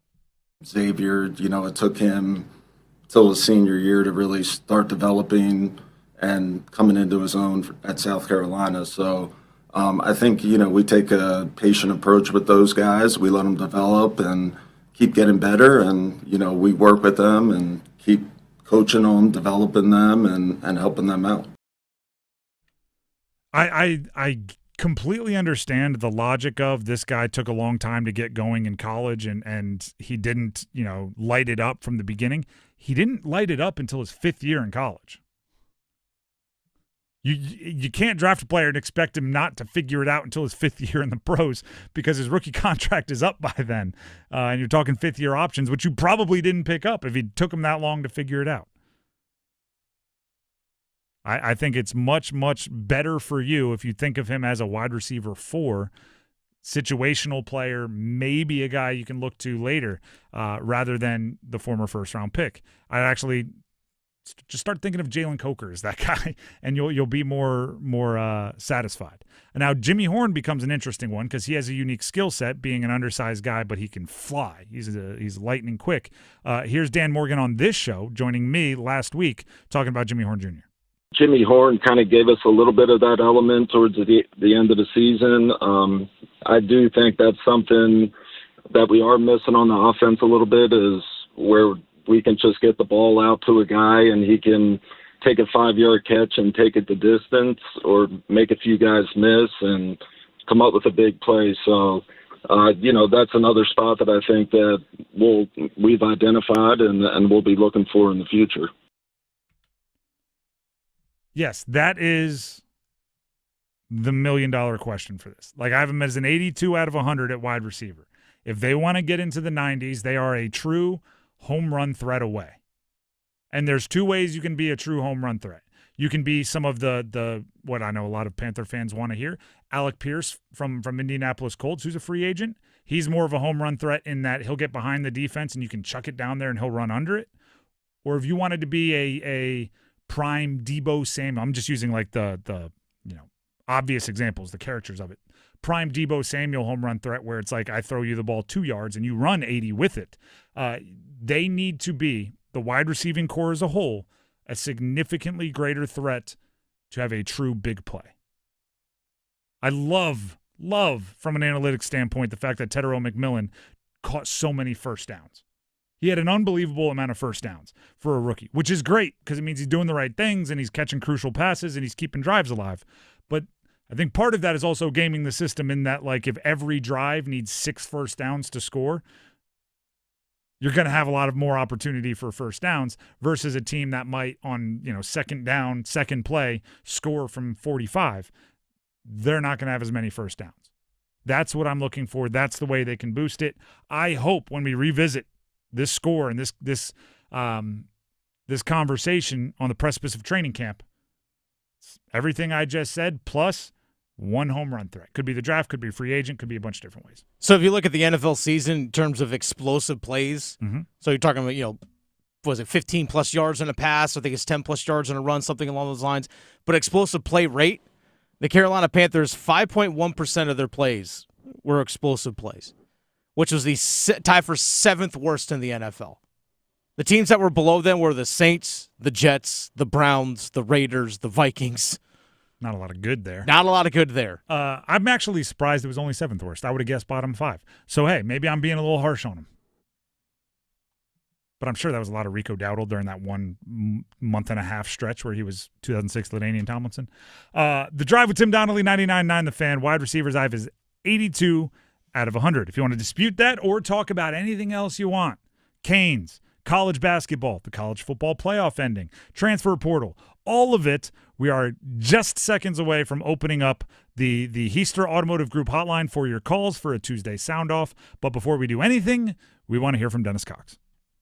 Dennis Cox here from my good friends real quick over at Loan Pronto. Low mortgage rates are back, folks. So listen, Loan Pronto is fixed-rate mortgages with APRs as low as 4.89%, the lowest in years. Smart homeowners, they're taking advantage of this while they can. If you got stuck in a 6% loan, you can lower your payment big time, or you can keep your primary mortgage intact and get cash out of your home equity with Loan Pronto's Rapid Equity Loan. One homeowner just got $250,000 out of their home. They paid off all their credit cards and some car loans and cut their monthly expenses by $2,000. Call now and see what options work best for you. Don't miss the big rate drop of 2026. Ask about new home loans, VA loans, full cash out refis, or their famous Rapid Equity Loan. You can close in less than 2 weeks, and you may even be able to skip 2 house payments altogether. Call 919-381-1760 or visit loanpronto.com for your free instant home appraisal with no hard credit pull up front. Call 919-381-1760 now. Visit loanpronto.com. Equal housing lender, NMLS 1661781, APR for well-qualified buyers. Visit NMLSconsumeraccess.org. All right, let's open up the phone lines. Time for Tuesday Soundoff. Heister Automotive Group hotline is open for business. 919-860-5326. Call in now. 919-860-5326. Canes, Panthers offseason, college basketball, Duke or UNC or Duke or whoever. College football, transfer portal, so much. 919-860-5326. If you don't get through, keep calling. Lines will open up for a Tuesday Soundoff coming up next. Evan Canty and Michelle are unsportsmanlike. The Buffalo Bills have fired head coach Sean McDermott. Sean McDermott did an awesome job in Buffalo, but not good enough. And we have been saying this all year. Sean McDermott should be the coach of an NFL team next year. It should just not be the Buffalo Bills. They have to get someone to win now. Unsportsmanlike. Mornings from 6 to 9 on 99.9 The Fan, the Triangle Sports Leader. Hi, Greg Talbot with Strategic Tax Resolution. Tax enforcement and defense strategies have changed a lot over the last year. After nearly 5 years, the IRS has restarted automated collections. You could be next for bank levies and wage garnishments. Ignoring the issue is not an option. Call 984-272-2600 to get protected. Do you have unfiled returns or tax debt? We work directly with the IRS and states so you don't have to. Let us use our proven strategies and experience with the IRS and state to resolve your tax issue. Qualified clients have cut their tax debt by more than 90%. How would that feel? Act now to learn the latest updates to tax relief programs. Your eligibility may not be the same. Strategic Tax Resolution. Local, trusted, A+ rated by the BBB. Call 984-272-2600. Ask for me, Greg Talbot. 984-272-2600. You've got a guy on your side. StrategicTaxResolution.com. Get relief. Is going to your local bar the worst part of your day? The bartender ignores you, mediocre food, warm beer? Then why go there? Take 5 minutes and drop in at Sharky's, where they'll give you a free evaluation and you can learn about all the bars that you shouldn't go to. Sharky's has helped thousands find the right bar to hang at. What are you waiting for? Sharky's evaluation could be the cure to the worst part of your day. Change your bar, change your life. Sharky's, 5800 Durley Road by the Shell Station. Pro Savings Days are on at Lowe's. Get up to 35% off select major appliances. Plus, My Lowe's Pro Rewards members get an additional 5% off when you buy 5 or more select GE, Whirlpool, and Electrolux kitchen or laundry major appliances. Lowe's, we help, you save. Valid through 123. Discount valid to My Lowe's Pro Rewards members only. Exclusions and other restrictions apply. Selection varies by location while supplies last. See associate or Lowe's.com for details. Loyalty program subject to terms and conditions. Visit Lowe's.com/terms for details. Subject to change. Dion in Raleigh, welcome to the show. Straight on air. Who scores the first goal and in what period? I just got in a car accident while I was on the phone, but I got Seth Jarvis in the first period. Jarvis in the first. You are locked in. Are there any other details you want to give? No, sorry. All right, that's all Any good. details about your car accident that you want to share? He got in a car accident? You didn't hear him say that? I thought he said I just got into a car. You got into a car accident? Yeah, car accident right as he answered the phone. Oh, no. Dion. Yeah. Yeah. Go Canes. Go Canes. Heck yeah. Way to stay positive. Gotta go. All right, Gotta go. yeah. Take care of that, Dion. Goodness gracious. That was on Friday, everybody. That was on Friday. Hopefully Dion's doing all right. And hopefully everybody involved in whatever cars were involved in that accident are all right. And I do believe that we've gotten confirmation that it was not injuries or life-threatening or anything like that. But it is too funny that I just completely didn't hear it. The Drive with Tim Donnelly, 99.9 The Fan. The Heister Automotive Group hotline is open for a Tuesday sound-off where we will hear from all of you. By the way, did you tell the people that we're going to talk to Dion at 4:35? I didn't know if we wanted to surprise them. Oh, no. We're talking with Dion. We're talking to Dion at 4:35, folks. So if you missed the story and all that, stay locked in. 4:35, Dion. Car accident on air. We'll see. We'll see what went through, how it stands. For everybody else, though, we talk sports. 919-860-5326. Micah called in quick. He's number one on the line. Micah in Morrisville. One of our longtime listeners, loyal caller. Not usually the quick draw to get on here first. He must be really stewing on something. Micah, welcome to the show. Welcome back. Go ahead and sound off. The floor is yours. Oh, come on, Mike. I gave you the big intro, and you're not listening? You're not paying attention? All right, Micah. Man, the loyal listener, all that stuff, and just left us hanging. You probably has something to say about Mark Jankowski or something. I don't know. Probably, I know that the Canes beat the Panthers by 8 goals, but I just want them to fight like Bobrovsky did against the Sharks. Which, by the way, I think he was just bubbling from giving up 9 goals for days, and then it finally snapped. It's like when Happy Gilmore was hearing from the guy, "You will not make this putt." So instead of hitting him, he hit Bob Barker. It's like Bobrovsky, instead of hitting the Canes, hit a Shark because he was mad at the Canes. I know that's likely not true, but that's how I want to think it. Let's see if Tom and Fuquay can. Oh, we got Micah back. All right, Tom, hold on. We'll go to Micah in Morrisville. One more chance. Micah, welcome to the show. The floor is yours. Can you guys hear me? We can hear you now. Go ahead. Oh, I was just talking to myself in my room. All right, my bad. No, the Canes have been buzzing, and nothing really to say. I actually had a question for you guys. I was annoyed with Jankowski's lack of response when Eric Robinson got charged by Darlene and separated his shoulder, and who knows what else happened. He was just watching him get hurt, but that was another story. Question for you guys. Mm-hmm. for the 2C trade conversation, is there a Trocheck reunion coming? And if we look for Trocheck, because I know Rod loves him, that's a right-handed center, good on the faceoffs, who are we going to have to trade? Is it like a Blake or Nadeau? What do you think? Appreciate it. We'll address both of them. Thank you very much for the call, Micah. You know you're always welcome. All the Trocheck conversations come down. I know, like, what was it?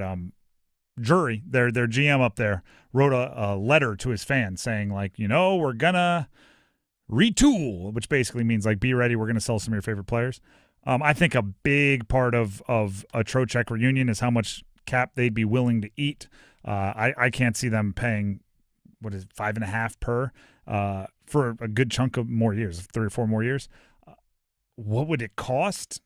I think, again, that depends on how much contract they're eating, how much cap they're retaining up there with New York. Is it a Blake or Nadeau? If it's a Blake, I say no. If it's a Nadeau, we can have some conversations. But even that, there's levels to it. Yeah, you have an aging player, so he's 32, has 3 more years left on his contract. I'm not going to give up a 23-year-old to take that. Yep. Especially when you're looking, you will see a decline in play. And that's just not a deal that the Canes usually make. No. Granted, I do know they like Trocheck, and I know a lot of fans want him back, and he does, from an archetype kind of fit, right? Right-handed, second-line center, all those things. But, man, I just don't see it. Maybe I'm crazy because I just don't get the infatuation with bringing him back. Yeah, because, again, you're going to be saddled with that deal for 3 more years. And Trocheck isn't the biggest guy, is he? No, he's not a big guy, but he could kill penalties and all that kind of stuff, which, again, serves a role. But I don't know. If they're going to make a big move where you got to give up one of, like, your prized assets, I think you need bigger than 5'10", 182. Just to spread it out a little bit. I know the Canes don't care about that as much, but I do. Let's go back to the call line. Tom and Fuquay wants to sound off on the CFP, the College Football Playoff. Tom, welcome to the show. Let's hear your sounding off. Yeah, appreciate it. I'm calling to just address the fact that Indiana, they can claim this little national title and they can have fun with it. But, they're not even the best team in their own state. They better thank their lucky stars that Notre Dame got screwed out of this thing because we would have waxed them just like we did last year. Wait. Hold up. Let's look at a common opponent. Did Notre Dame play Miami? Notre Dame played Miami in week 1 with a freshman quarterback making his first start. We were a lot better team by the end of the year. Okay, well, so was Miami because they were playing with a quarterback fresh off an injury that hadn't even been on the team. Miami, Malachi Tony's their best player. Malachi Tony's their best player. He was a freshman when he played Notre Dame. He had 10 catches for 100 yards against Indiana. Tim, as well as me that that Notre Dame should not be claiming a national champion. We do. Impact that your quarterback does. We both know quarterback's the most important position. Who chose to start a freshman? We did. Hey, there's nothing wrong with that, man. No, Indiana didn't have a quarterback. What'd they do?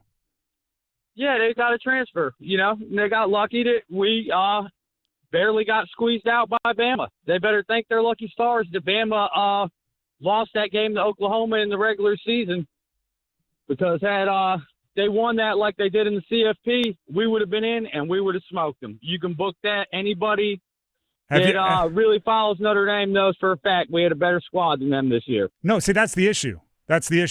People that really follow Notre Dame. What about people that really follow college football and are just as aware about multiple teams? College football, and I'm just as aware about multiple teams too, but a lot of people don't really realize that our team was basically the same team as the year before. We lost almost nobody. We lost one linebacker.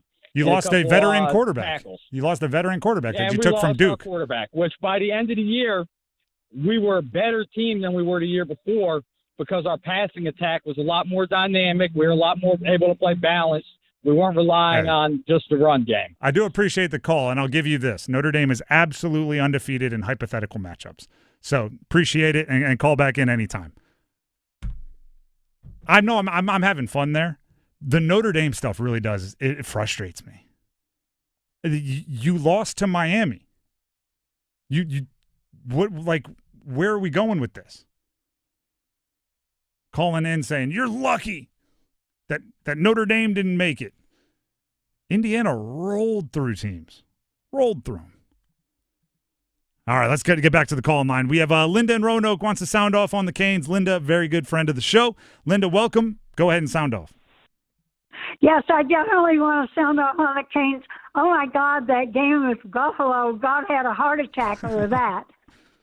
But I told Dennis I'm coming down at the end of March, and we finally got tickets. All right, you got tickets. Way to go. March 29th game against Montreal. Nice. Yeah. I was at the Montreal game last time. There were 12 goals scored. It didn't go well, but it was exciting. Canes didn't win, but the game was wild. Hopefully there's something better than that from the blue line. But continue. Oh, we're going to get them this time, I definitely. like it. And Jarvis is on fire, so is Aho. Shout out to them. So is Sketch. They're just doing great. I can't say enough. Linda, thank you very much, and all the positivity in the world going back at you. And as always, call back in anytime. I will. Thank you. Thank you. Linda is right, though. Jarvis, Aho, Svetch, throw Ehlers in there, a couple other guys. They're playing really well right now, and it's really fun. The Andrei Svechnikov especially, right? There's a lot of, this is what we were talking about. Right, some, and I'm not going to lie, I wavered on, and I might still waver. I'm not saying I'm done wavering, but on Svetch reaching his potential. But when he goes on stretches like this, it's like, goodness gracious, man, this is what we envisioned.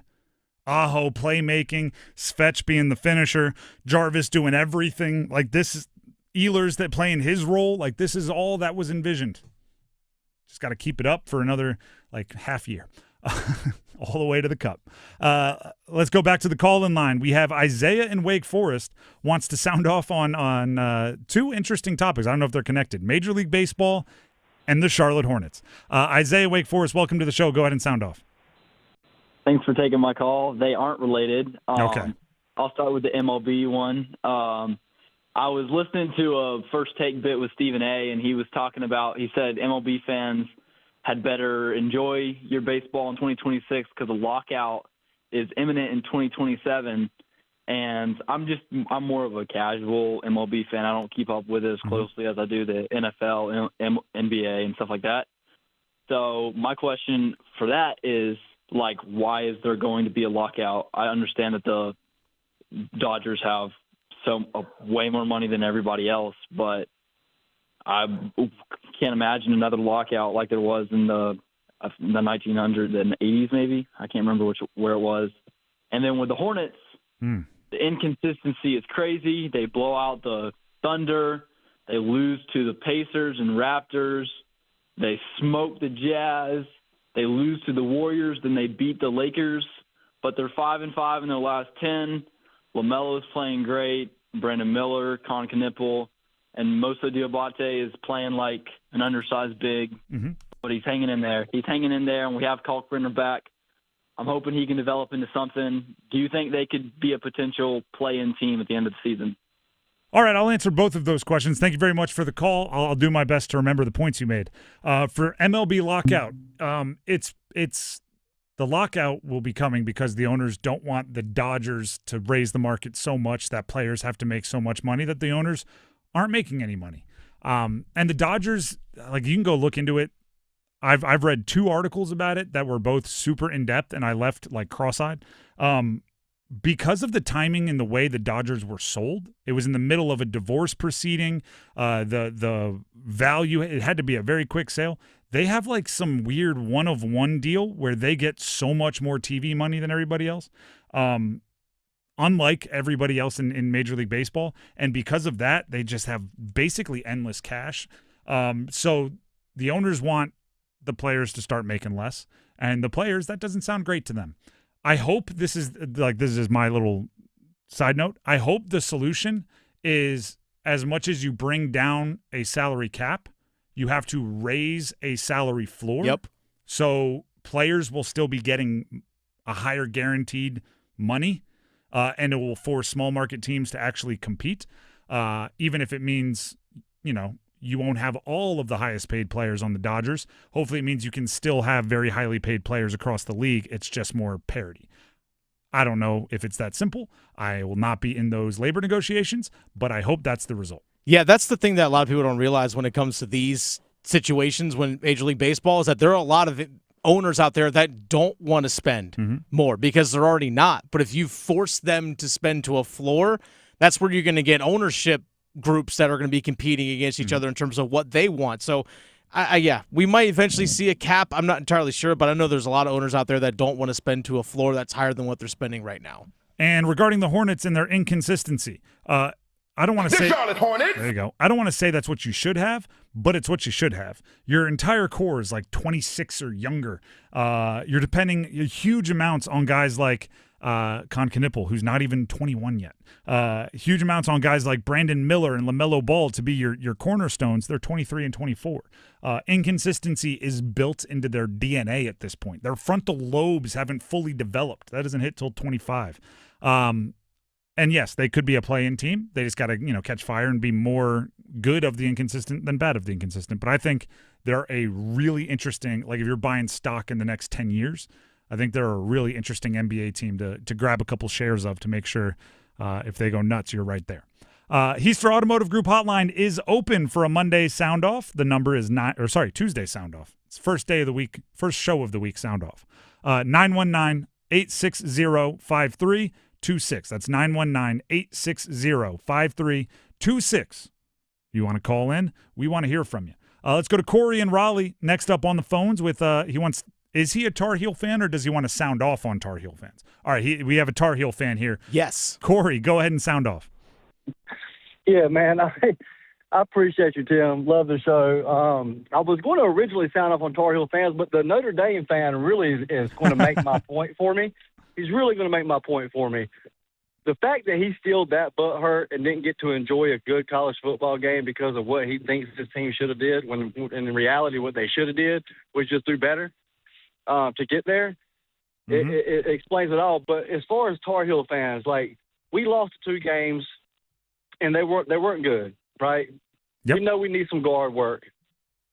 And one of the worst things I ever did was get on a social media fan page and see how fans react and immediately want somebody to be fired, immediately think just the whole season's in the tank.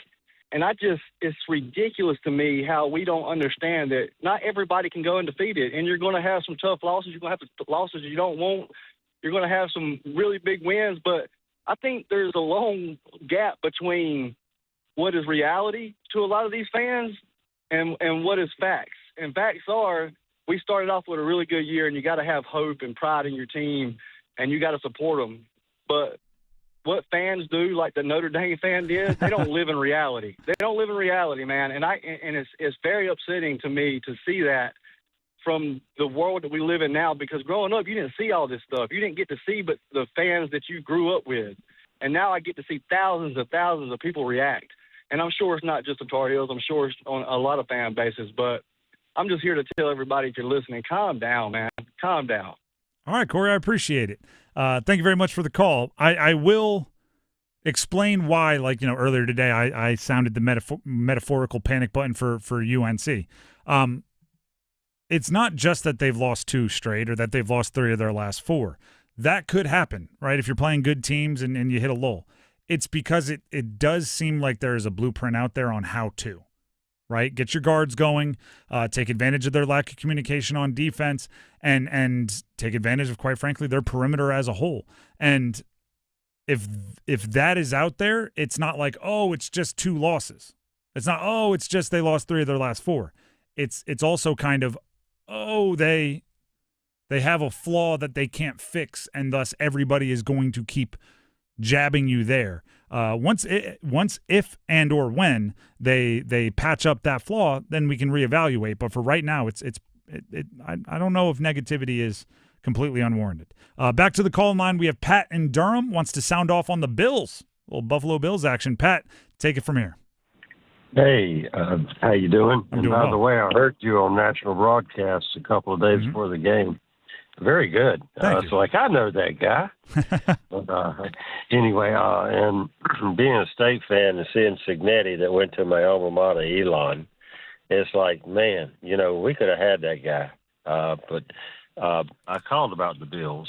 Is it me or but I could have during the game, one of the guys for the Bills caught the ball or was trying to catch the ball on the right side of the end zone, and the guy grabbed his arm, and there was no foul, and the announcer said, "Oh, that was okay." And then the guy caught the ball straight over the middle. His back hit the ground, and the fella rolled over, stole the ball, and it was an interception. I mean, is it me or I just thought the Bills got hosed with the referees, and of course it cost the coach their job.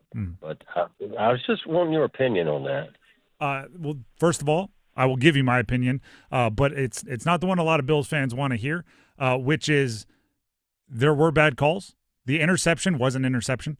If he lost the possession at that exact point in time and it was hit the ground, you would have gone, darn, it's incomplete. But because it never hit the ground, you have to give it to somebody. The guy that comes away with the ball is the one that had possession.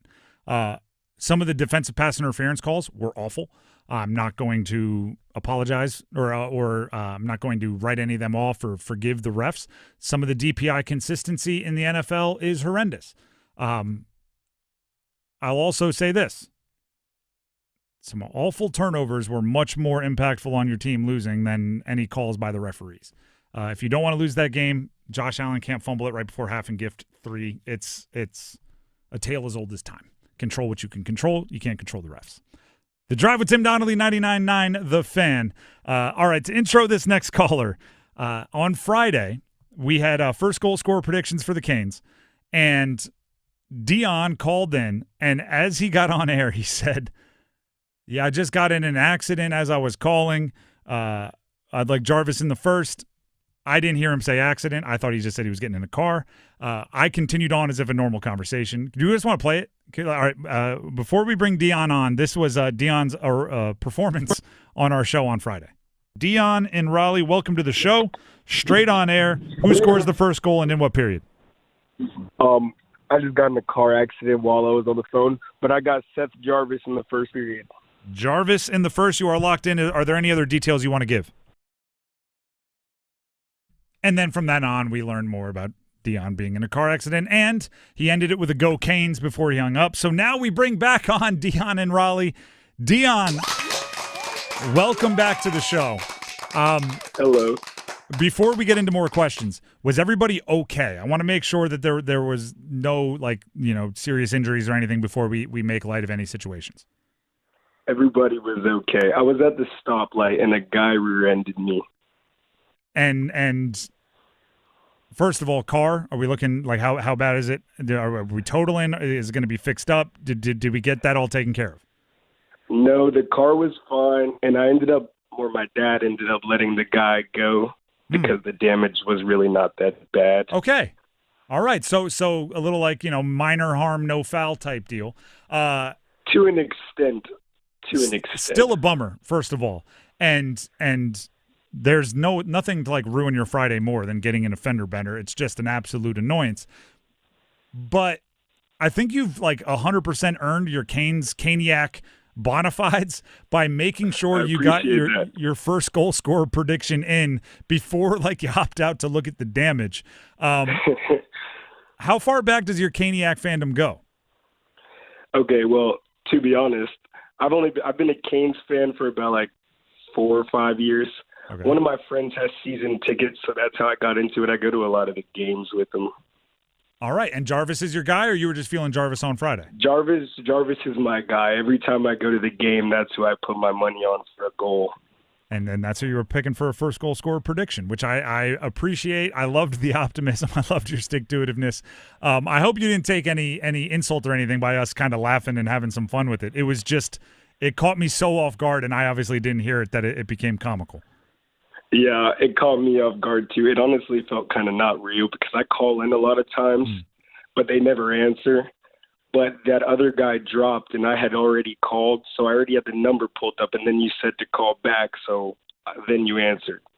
All right. Well, Dion, you're officially a legend of the drive. After I got off the phone, the guy ended up running. So I pulled into the parking lot, and he ended up running.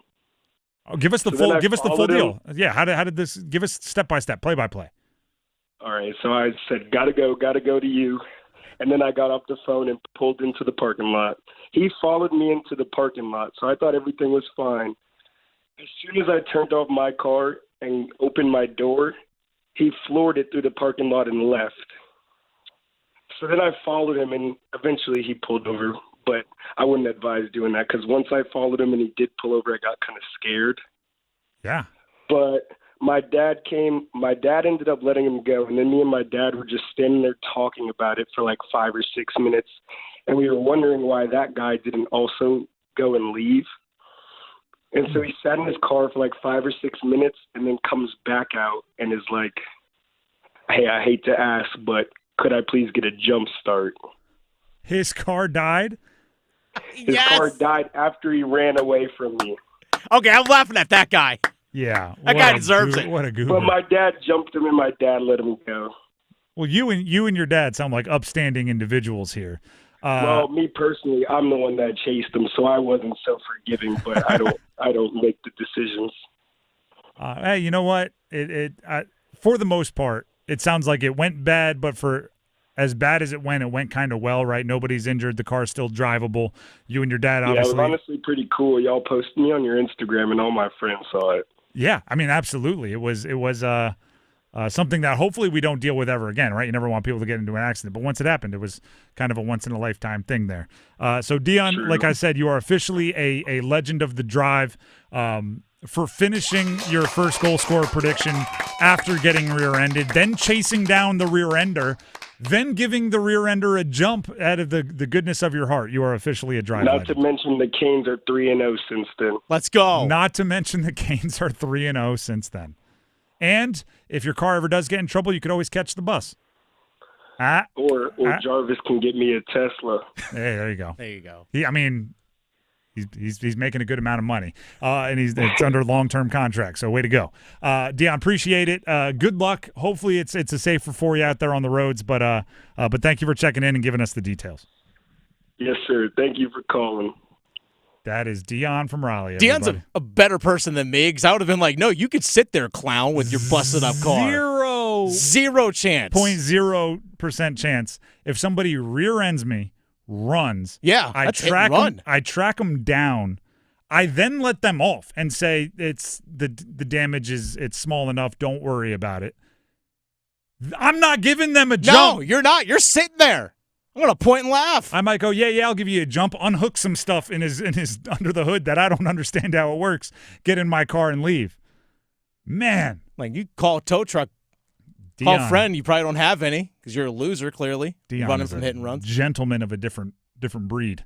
That is a very nice human, and also very nice for letting us have a good time with a situation that doesn't. Trust me, when you're in those situations, they're not fun at all. The Drive with Tim Donnelly, 99.9 The Fan. Shout out to Dion, everybody, and take a listen to what Dennis has to tell you. This was not intentional, folks. Dennis Cox here from my good friends over at Law Tigers. Folks, if you're interested in a motorcycle accident, call 1-800-LAW-TIGERS even before you contact your insurance company. I know a lot of people are on the motorcycles right now, cold weather, bad weather, and all that stuff coming through, but there will be a time, folks, you're back out there on the road. But if you're injured in a motorcycle accident, call Law Tigers, 1-800-LAW-TIGERS, again, even before you contact the insurance company. Insurance companies, they want to give you the least amount possible, whereas Law Tigers, they are riders too. They're part of the motorcycle riding community. And they want to make sure they give back to the community, especially all you hockey fans out there. The Law Tigers are once again teaming up with your Carolina Hurricanes to give one lucky Caniac a custom Canes Ducati motorcycle, courtesy of Art Moto Garage and Shiny Side Paint. The date to enter by is March 29th, but don't wait till then, folks. Enter now. Go to caniacsbike.com. Bike will be given away live on April 4th at the game and includes tickets in a catered suite. Again, go to caniacsbike.com to enter to win that custom Canes Ducati motorcycle. Law Tigers is a network of independent law firms who are members of the American Association of Motorcycle Injury Lawyers. Law Tigers is not a law firm. The Drive with Tim Donnelly, 99.9 The Fan. When we return, Darian Mensah being sued by Duke over NIL contracts, and the whole sports world is watching. Next. Finally. Yes, finally. There's an app for 99.9 The Fan. Finally! Listen to your favorite hosts, your teams, and live sports action. Touchdown, Philadelphia! They are destroying the Chiefs! and every podcast episode at your fingertips anytime, anywhere. Available for Apple iPhone and Android phones. Download the 99.9 The Fan app today. Powered by Aspire Money Management. It's bow time. A leg and thigh dinner from Bojangles for just $6.99. Leg and thigh dinner from Bojangles for just $6.99. So crispy. So crispy. And juicy. And juicy. So much flavor. So much. Stop it.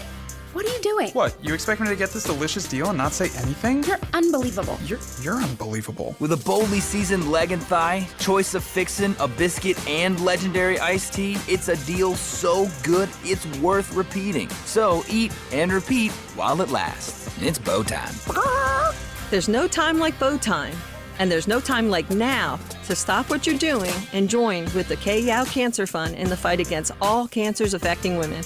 I'm Jenny Palmentier, CEO of the K-Yow Cancer Fund. From now through January 31st, Triangle Area Bojangles will donate all proceeds from Bowberry biscuit sales to the K-Yow Cancer Fund. Just buy a Bowberry, do some good, and get something good. So what are you waiting for? Hurry, it's bow time. I'm Neil, founder of Clay Room. When I found ceramics, I realized my calling was to give others the space to be creative. So I set out to open my own studio. Having a Chase Ink card has allowed us to grow it and bring people together. Now we're molding a creative community. With the Chase Ink Business Cash Card, you can earn up to 5% cash back on business essentials, so your business can go from here to possible. Chase for business. Make more with yours.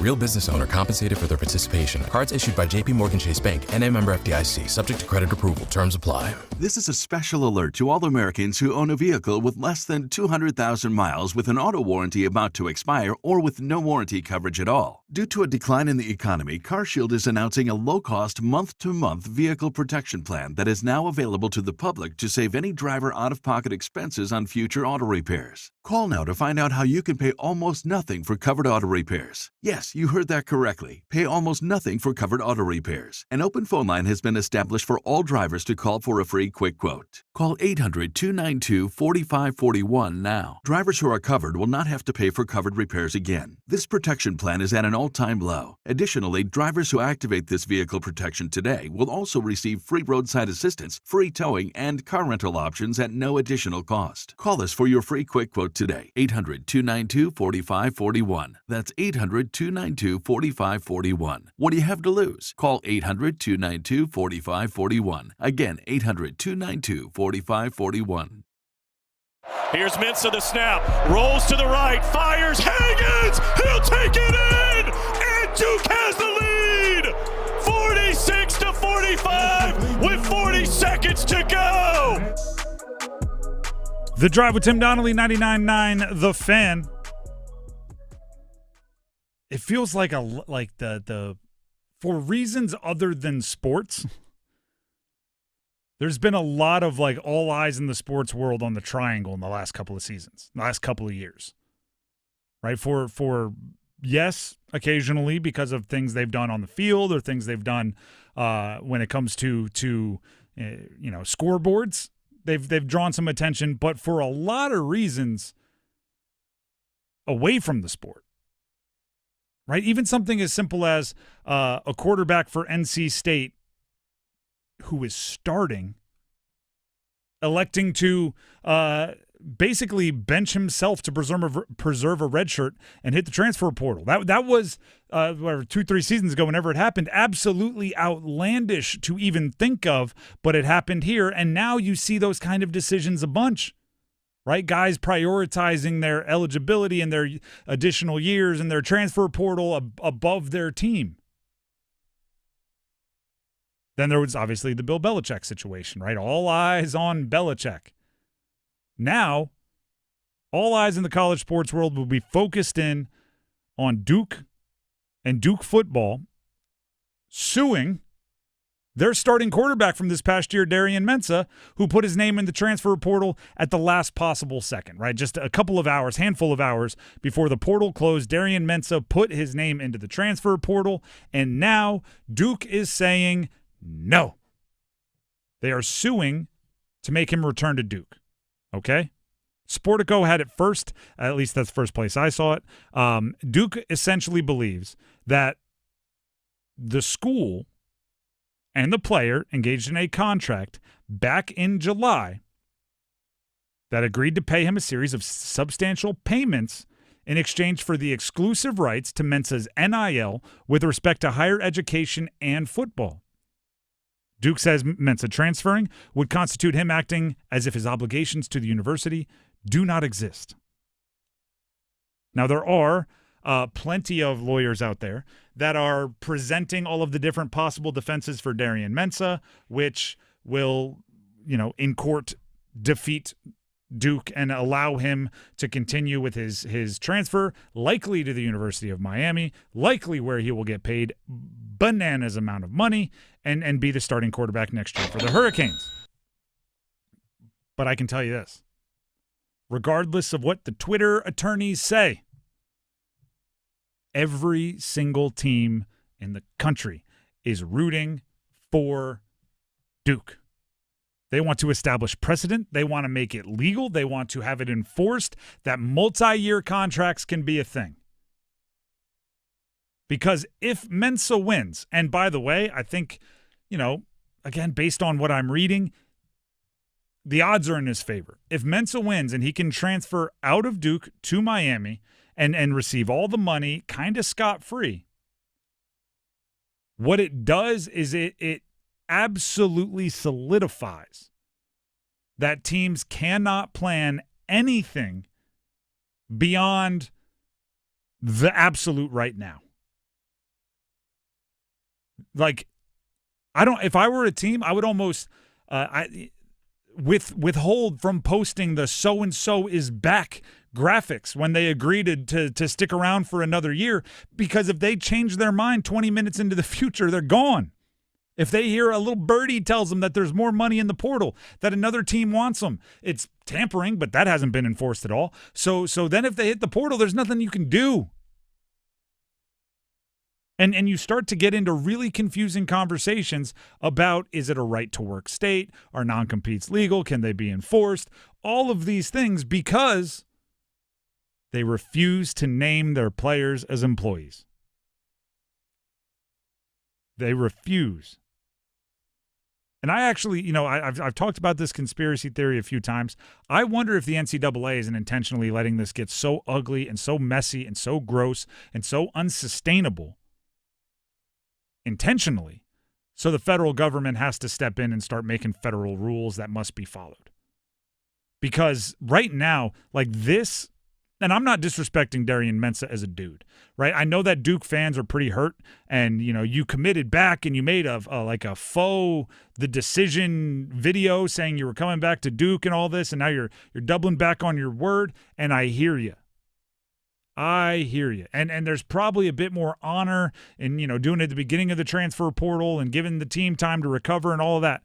But if the money is what some of the rumors are the money is, like when you're paying for your grandkids' college education, are they going to be asking, did you do it at the beginning of the transfer portal or the end of the transfer portal? Probably not. Right? When you're paying off your first house in cash and funding your retirement fully at 21 years old, is your finance guy who's setting you up to be super comfortable for life, is he going to go like, did you do this the honorable way when you were playing that sport that you play? Probably not.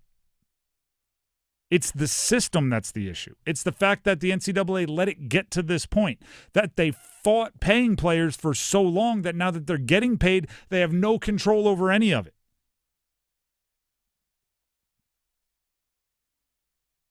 Do you realize how difficult it's going to be in court for Duke to prove that Darian Mensah can't play and attend school somewhere else, but the money that they were paying him was not pay for play, which is against the rules? We were going to pay him just to be around here and do the stuff, but it wasn't pay for play, although if he doesn't play for us, he can't play for them. It's really difficult, because the NCAA has put the most foolish guidelines in on how to pay players. I'm going to let everybody in on a secret. The revenue share money that they're paying only athletes is to play sports. It's pay for play. Yep. It is against the rules. What are you doing? You're just paying people that live on campus? How come their neighbors in the dorms aren't getting money from the basketball team? Because they don't play basketball. It's the NCAA's fault, and if Duke loses this, maybe it'll actually spark change. Probably not, though, because the NCAA will keep banging their heads against the wall and hoping it feels good. The Drive with Tim Donnelly, 99.9 The Fan. With that being said, not all of us are going to have millions of dollars given to us for playing a sport in college, although it would be nice. The rest of us probably won't pay for our first house in cash. I know I didn't. Instead, you get a mortgage, and with that comes a ton of nerves. Miller Lending is here to mitigate those nerves, to help you feel more comfortable, right? For many of us, myself included, especially that first house, you look at the numbers and you're like, look at all of those zeros. This is terrifying. This is the biggest investment I have in my life. I just want it to go well. Should I wait 2 weeks? Are rates going to drop in 2 weeks? Should I wait a year? Are rates going to drop in a year? I don't want to get my rate now and then I pay all this money and then all of a sudden next week they're cheaper. Listen, Miller Lending takes away that fear, because if rates drop in 2 weeks, refinance with a no-cost loan. You can use the no-cost loan to get your original mortgage as well. It's no closing costs, right? All those hidden surcharges and fees you're scared of, they don't mess around with that at Miller Lending. Zero means zero. So if rates drop in 2 weeks or a year or 2 years, refinance, get the lower monthly payment, get the lower monthly fee, and get to work on building that equity in your house, living in it, and building the life that you want to have.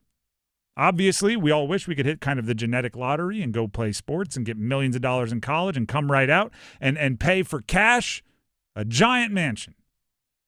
But if that's not your life, Miller Lending needs to be the call. Give them a call, 919-447-3377. Even if that is you, right? Sometimes getting a mortgage is a smart financial decision, regardless of if you have the cash. Go put that in the market, make more money. I act like I know. I don't know what it's like to have millions.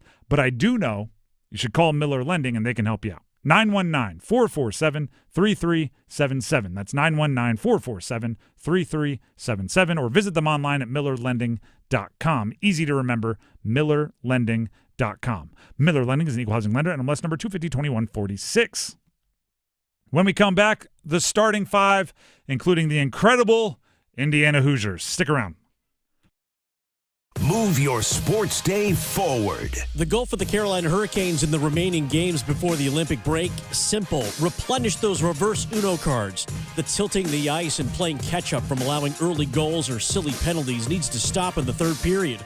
Put the hammer down early. And please, please, please don't let Stanky or Jarvie go a game without a single shot. Get set up.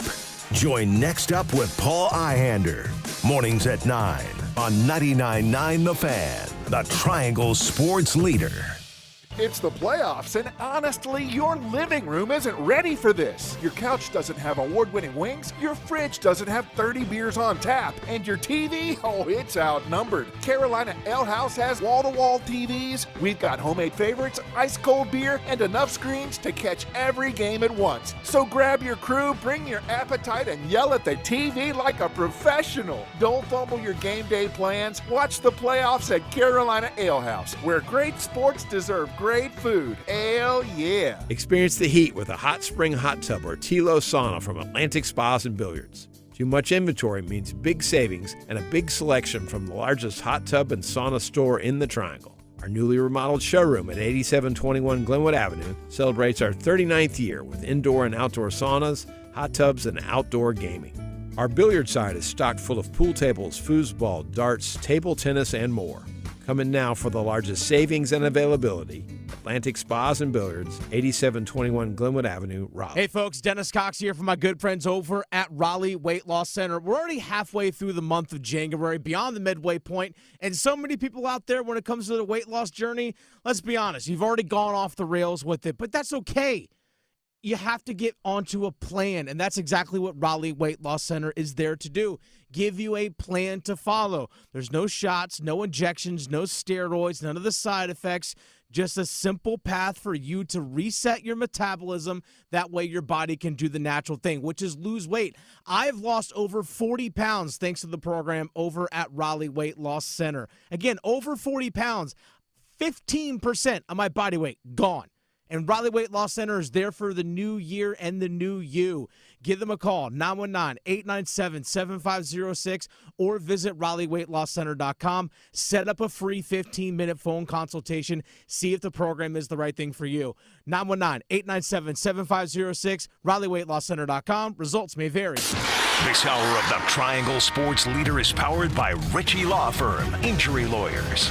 Ritchie Law is on top of it. Go to RitchieLaw.com. That's RitchieLaw.com. They score! Broadcasting live from the Lenovo Studios. WCMC HD1 Holly Springs. 99.9 The Fan. The Triangle Sports Leader. I'm WRAL meteorologist Kat Campbell. It's a cold night. Lows dip near 20 under mostly clear skies. 49 degrees Wednesday with partly cloudy skies. A little bit milder Thursday as highs are back in the 50s. That'll come with a small chance for rain. And then we're closely monitoring the weekend for the threat of a winter storm. This hour of the drive is brought to you by Law Tigers. Injured in a motorcycle accident? Call Law Tigers before you call your insurance company. Case evaluations are always free, and you don't pay a dime until your case settles. 1-800-LAW-TIGERS, North Carolina's motorcycle lawyers. 5 o'clock check of your money. Dow Jones at the closing bell today, down 870 points to 48,488. It's 5 o'clock. Time to serve up the biggest sports stories of the day. Here comes your starting five. The Drive with Tim Donnelly, 99.9 The Fan. Don't forget, everybody, I told you earlier, I'll tell you again, Brandon Bussey will be the Canes Corner guest on Monday at 7 right here on 99.9 The Fan. Let's go. Yes, that Brandon Bussey, the one that's taking the NHL by storm and net for the Carolina Hurricanes. What is he up to now? 18 wins and 22 starts, something crazy like that? That's right.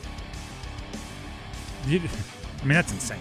And this most recent one might have been the best of the bunch with some of the saves he put on Buffalo yesterday afternoon. But he will be joining, I should say, Mike Maniscalco and all of the Canes fans for a little Canes Corner action Monday at 7. You can hear it right here, 99.9 The Fan, as well as 99.9 The Fan, our brand new app. Still brand new. It's like 6 months old. 99.9 The Fan available at Google Play and App Store. Now, because it is 5 o'clock, it's time for the starting five, starting with number 5. Count them. 1, 2, 3, 4, 5. Mendoza's in the gun. The ball's on the 13-yard line. He's clapping as if they're going to snap it. They do snap it. He takes off running on a design quarterback draw. He has the first down. He spins into the end zone. What a play by Mendoza. And what a call. It was a design run. He bounced off a couple of hits. Looked like he was going to get the first down. He wasn't satisfied. Indiana beat Miami 27-21 to win the College Football Playoff National Championship.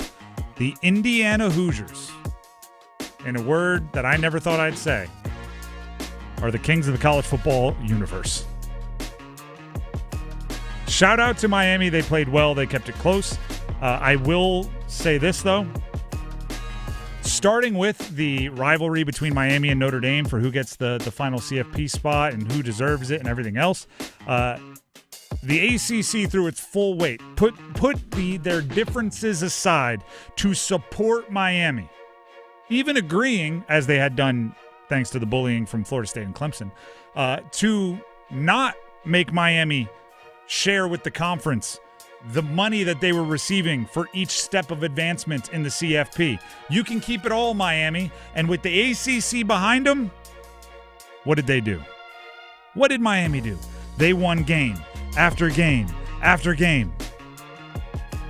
They beat Ohio State. They beat Texas A&M. They beat Ohio State. They beat Ole Miss. And then what'd they do? They decided to play a little, I don't want to say dirty pool, but a little sketchy pool, and take Duke's quarterback, reportedly. And the ACC went, whoa, all right, no more full-throated support for Miami, and they lose. Coincidence? Probably, but I hope not. And then there's the Miami side of this. The Indiana side of this. Indiana has shown that the college football world is different, and it will never be the same. And here's how. The transfer portal changes everything. There were stats about how many 4- and 5-star recruits you need to win a national championship, and it had been true for X amount of years exactly, or at least, right, going back to before they were really ranking recruits. You needed these blue chippers, and without them, you didn't have a chance. Indiana does not have all of the superstar recruits out of high school, but they did play the transfer portal heavily, and they found the right ones. Like Fernando Mendoza was not a big star recruit, but they saw him at Cal and said, we like his skill set. Let's bring him over. A lot of the guys James Madison transferred over to Indiana when Curt Cignetti took the new job. They didn't take them all. They took the right ones. Right? They took Surratt, who they found at an even smaller college. You can wait and evaluate later. Right? You don't have to decide if somebody is good when they are 17 years old. You can wait until they're 21, 22 to decide if they're good and bring them in. That right there is a new way of thinking. And then also you got to be ridiculously disciplined. I think I saw Indiana lost one fumble all year, and it was in week 1. I think so, yeah. So they went 15 and a half games without losing a fumble. That's insane. Especially when you consider they are like a smash mouth team and they're hard hitting and they lower their shoulder on these runs and everything else. The one thing I will say last night did stand out to me. Like that's I think will get kind of cycled and people might figure out. They run so many gosh darn RPOs. If you go watch some of their wide receivers highlight films, it's just RPO slant, RPO slant, RPO slant. And at some point, some smart defensive coordinator is going to throw the brakes on that, and they're going to have to rework their offense. But, you know, they've already gotten Hoover from TCU out of the transfer portal for next year, and they're going to keep rolling. Cignetti doesn't seem like he's ready to slow down. Do you know what does annoy me, though? And this is like doesn't actually mean anything, but it's like when a certain song annoys you or something, or a fashion trend. Like, it doesn't impact me. I don't have to wear it, but it annoys me. I don't like his little Hoosiers chant he's always doing. Hoosiers. I don't know. It's trying to be something that it's not. It annoys me. I mean, that may have been a thing that's been around for a long time. I have no idea. I'm sure it is. But they've been so bad, we never heard it. I'm sure they do it at basketball games and stuff, but I'm just like, dude, it's like when Shaq tried to make "Can You Dig It" a thing. It's just like, nah. I don't dig it. Yeah, no, not at all. Either way, that's number 5. Let's get to number 4. 1, 2, 3, 4, all together. Mensah will throw on first down. Has time. Shot play for Barcade. On the left. He's got it. Inside the 5 and down to the 3-yard line. How about a 30-yard rip to set up first and goal? I'll take it. All right, so this is how college football is going now. Miami lost in the national championship game. If they are to make it back to the national championship game next year, they almost need, it has to be a requirement that they, or their quarterback, wins the lawsuit that he is facing from Duke, the school that he played for last year. And if he doesn't win that lawsuit, Miami might have absolutely no chance of making it back to the national championship game. That's where we're at right now. Darian Mensah, Duke quarterback last year, led the ACC in a bunch of passing stats. By the way, won the ACC for Duke. Miami did not. ACC champion, Darian Mensah. Hit the transfer portal. All accounts are he wants to go to Miami. Duke is suing him, saying that he has to return to Duke based on an NIL agreement, a grant of rights agreement that they signed last July, basically trying to enforce a multi-year requirement on a player. And listen, I am to a fault. I think like people get mad at me for it. To a fault. Players' rights, right? I think players should be treated as humans, is essentially adults, is what I say, right? And so unless you are going to limit the amount of money that a 16-year-old musician can make when they're a pop star, or unless you're going to limit the amount of money or the amount of times a science department grant receiver can receive grants from different schools, then I don't know why you get to just enforce all of this on athletes.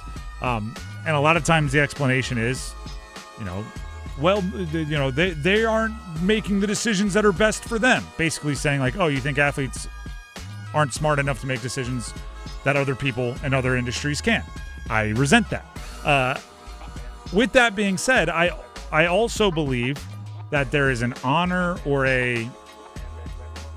there is some kind of rule of the land of being a person of your word, right? And if you sign a contract saying, I will do this for this amount of compensation, I do think that needs to be honored. However, I also believe in collective bargaining. Make sure that both sides of that agreement are protected. So, the only way I believe, and I've done a lot of researching and I've done a lot of debating and I've been on both sides of this argument, the only way that I believe college football and college sports in general can mellow out and have less of this chaos is to allow the players to unionize and to collectively bargain. And then you can have the Players Association certify agents, and you can have the Players Association certify contract structures, so everybody is on the same playing field and everybody is completely aware and protected when you say, I'm going to work for you for 2 years and play football for you for X amount of dollars. You know what you're getting into. And both sides are able to bank on that. Because do you know what? Then this is some of the, social media lawyering that I do my best to stay away from, but I don't have any. Like, I'm not a lawyer, so I can't read a contract as an expert. I have to lean on others. One of the things that makes me feel really icky about all of this, like gross, makes me feel like I need a shower. The contract is insanely one way. The contract, as it's worded, says if Duke were to breach their side of the contract, Darian Mensah can only go after finances, meaning money, and arbitration. But they cannot, go to court and try to get Duke to not be able to play football. But Duke has all of those rights, which is what they're doing. They're going to go to court and they're going to try to get him to stop playing for anybody else. I don't like when the player is just significantly getting pushed around and it's not equally enforceable, which is why you need a Players Association. We'll see how it plays out. I would guess Mensah is going to win. I'd guess he'll be playing for Miami next year. But until the judges say that, we'll have to wait and see. That's number 4. Let's get to number 3.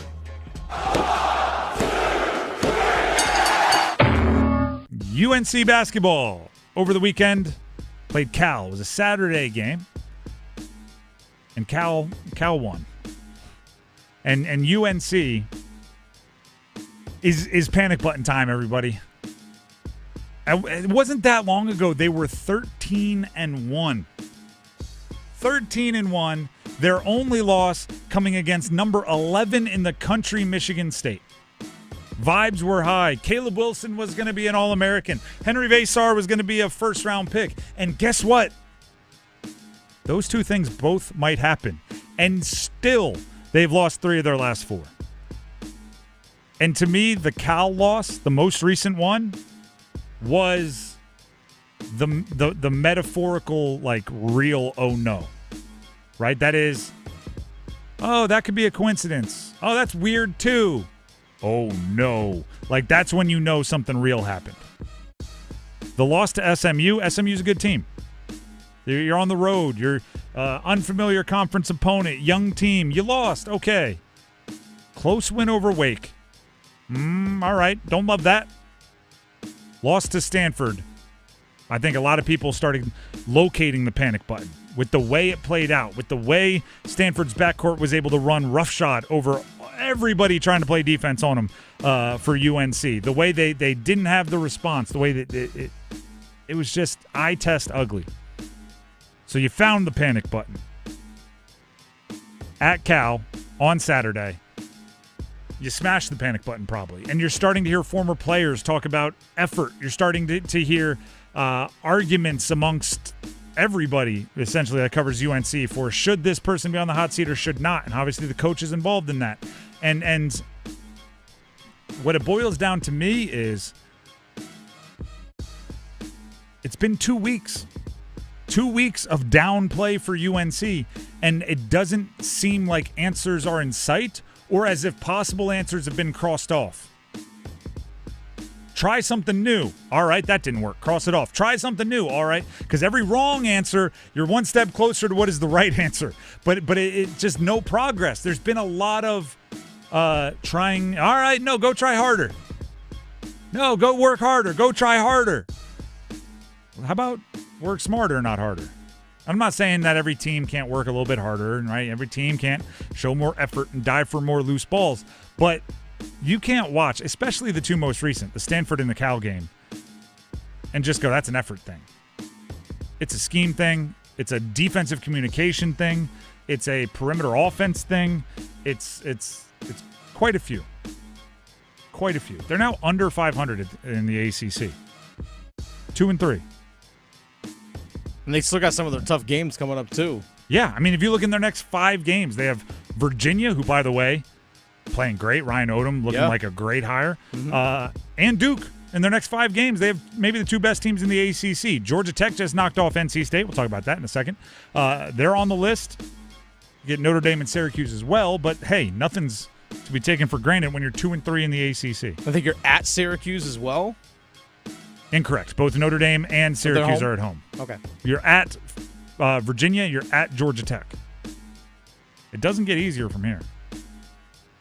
Their perimeter better figure something out. I know that Hubert Davis he didn't start Evans at Correct. point guard. It started Dixon. And Dixon played 30 minutes and actually scored more. But a lot of the things, particularly on defense, especially early, were similar. Different jersey numbers. Similar. Yeah, you can't fall behind 20 points early in the second half. And I also... Carolina didn't even lead, by the way, in that game at all. I'm sure if you go back, you'll find, and this is like, oh, you're flip-flopping here, you're contradicting yourself. In this situation, I almost don't want to give them credit for the comeback. Because, like, you can't tell me Cal was playing as electric as go once you get a 20-point lead. They picked it up later, but I don't know. To me, UNC needs to do some real self-evaluation. Try something new. That's number 3. Let's get to number 2. Just the two of us. Copeland sends a 3 up left wing and cans it left of the circle. Timeout NC State. 76-72. They dared Quadir to shoot it. He does, and he's made his last 2. NC State is playing at Clemson tonight. Clemson's ranked 18th in the country. It is a 7 o'clock tip. It's a big game for NC State. But I'm just going to say this. I would not be surprised if they win. I would not be surprised if they win and look great. I would not be surprised if they win and look great, and then sometime in the next game or two, they play so poorly that Will Wade has to give them a lecture in the post-game presser again.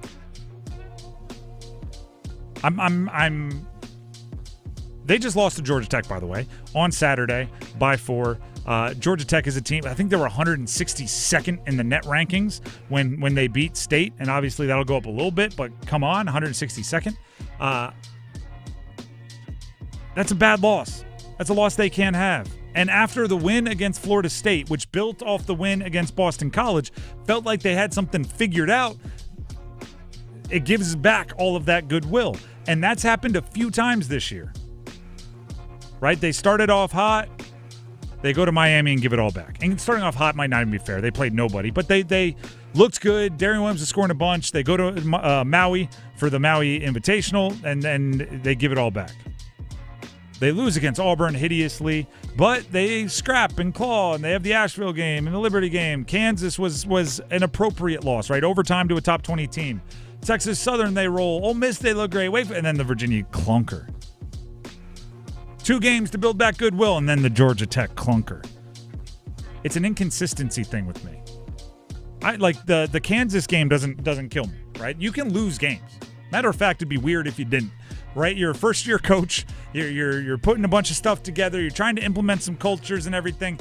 If you went undefeated, it would be insane. It would be Indiana Kurt Signetti-like. It would be one of the stories in the country. Okay? You can lose games, but it's how you lose them and how dramatic it feels. At Clemson tonight, obviously it would be a huge win for their resume. If they're going to start making a run at being, a tournament team, at-large bid, you got to win some of these games, put some metaphorical trophy fish up on the wall, right? Get them stuffed and mounted. You got to get some big fish. But if they win, the issue is now like consistency. Once you figure out who you are, keep it that way for a while. And then there's the Darian Williams, right? There's a lot of State fans are just out on that guy right now, which is crazy. Shout out to NC State Stats on Twitter. You ready for this, Dennis? State is 9-1 when Darian Williams has a usage rate over 23%. They are 2-5 when he is under 23%. Now, it's probably a bit chicken or the egg. Like, the better he's playing, the more shots he's going to take. Usage rates also when you're passing shots and all that stuff, too. But it's like, if you're you got the juice, if you're grooving, you're going to have more. So maybe it's, the better he's playing, the more he gets the ball, the more likely they are to win. But, I mean, I'm testing the theory. I'm making sure he has a 25% usage rate tonight against Clemson. At NC State Stats on Twitter. And with that, we'll react to it tomorrow, and we'll probably be swinging a pendulum aggressively either to positive or negative, because that's what has happened after every game for them this year. It's number 2. Let's get to number 1. Go one! Osland, he's a little lazy with that pass, and Aho got to it but couldn't. Now Thompson out in front. Back to Thompson, they score. He saved it. I thought he saved it. Oh, dear, Bussy! I thought it's in the back of the net. And Brandon Bussy just robbed Tage Thompson blind. I don't know if the algorithms are always listening or whatnot, but while that highlight was playing, I refreshed my Twitter feed, and it brought up a post having Brandon Bussy save against Tage Thompson. So I don't know if that was just synergy, but it was as if I were there. I heard the call. I was watching the play. It is an unreal save. Brandon Bussy had himself a day. And, I mean, the Thompson save was amongst many of them. It's the type of save that makes defensemen and forwards, makes skaters want to put their body down to help you out, right? On 2-on-1s, they want to give their body up to take the shot. They want to make your job easier because, let's be real, Buffalo was buzzing at times against Carolina. They looked like a playoff team, right? They looked like a team that wanted it and played well, and Bussy was there to save the guys in front of him as he saved the puck a few times. A 2-1 win is obviously touch and go. Every play matters. Bussy probably earned some praise and some respect from the guys on the Canes, because it is crazy to say this because it feels like he's been around forever. He really hasn't been. Right? They're still getting to know this guy as a dude. For more on that game, the win over Buffalo yesterday afternoon, here's 2 minutes of gold with our very own Adam Gold. Hey, it's Adam Gold, and I got 2 minutes for 2 points and too many unbelievable saves from the man himself, 2 B's, Brandon Bussy. And it's all brought to us by Parkway Sleep Health Centers. My gosh, yeah, I know. Andrei Svechnikov scored a goal. Seth Jarvis scored a goal, power play goal early in the third period. That's how Carolina got 2. But I don't know how Carolina didn't give up 4. Wait, I do know. His name? Brandon Bussy. Thompson with room, 2-on-0. Tough pass. Thompson scores. No. Did Bussy get this? Saved it. What a save. That's unbelievable. Saving the year candidate right there. Incredible. Turnover here, right here. 2-on-0 in front. And then Bussy comes back with the glove and absolutely robs Tage Thompson. 17 saves, has never seen like such a heavy workload. I'm telling you, there were bangers all over the place. Tage Thompson boarded the plane to fly back to Buffalo, shaking his head, not understanding why he didn't have a hat trick tonight, let alone any goals. It was an incredible performance. The save on Dahlin right after the save on Thompson was every bit as good. Well, not every bit as good, because the save on Thompson is save of the year material. And then, at the end, what? Buffalo wins it. Thompson! Save! Bussy! Loose puck swept away. McLeod turnaround bit. Loose puck. Bussy there again. Loose puck again, and it stays out. 10 seconds left. Carolina with it. They're unable to clear. Kept alive by Buffalo. 5 seconds. Shot out of the zone. Icing in effect and whistled with 1.6 on the clock. I don't know how many saves he made. I don't even know who he made the saves on. I just know there were a lot of them, and Carolina won the game 2-1. 18-3-1 for Brandon Bussy. According to Natural Stat Trick, he is the third best goalie in the NHL at stopping high-danger chances. Take that for what it's worth, I don't know. All I know is the Hurricanes picked up another win, thanks to number 32. All brought to us by Parkway Sleep Health Centers. Sound sleep, sound health, sound off as we board the bus again. I'm going to rapid fire rip through a few things that I really liked about the weekend for the Canes, because they played 3 games and they were wildly different tempos, vibes, everything. And because Bussy's big game and the 2-1 win was yesterday, we're focusing there. But I love that they kept the pedal all the way down against Florida the entire game. At 4-1, when the score was 4-1, I tweeted out, like, keep your foot on the gas, all gas. I don't care if they're banged up and injured. Score 100. They finished 9-1. Nikolai Ehlers had a hat trick. That's awesome. Taylor Hall scored a couple. That's awesome. Svetch on fire, as we'll hear in the next one. I love that Svetch had a hat trick on Saturday. I love that he was assisted primarily on all 3 by Sebastian Aho. I love that. I love yesterday that Svetch scored again from Aho. I love that Jarvis is doing his thing and kind of bouncing around, and no matter whose line he's on, he's finding a way. I liked Ehlers on the Stahl line. I like that Jacob Slavin is back and playing well. I loved some of the plays by Alexander Nikishin. I loved, 93.5 miles an hour, just an absolute hammer from Nikishin. Heater. I love that Rod Brindamore talked about how Nikishin kind of showed up with ready-made offense. It was ready to go, his offensive game. But like any young guy, he still has to learn on the defensive side, NHL hockey and their system and everything else. So every single time from that point forward, after hearing that, when he made a big defensive play, I got extra juiced up. And then he's the guy back on the 2-on-1, lays down there nicely, gets the break up, and I'm like, all right. Love that. I do love a lot of what Brandon Bussy did. I love that Freddie Anderson was in net for a one goal allowed game. I love that they beat Florida.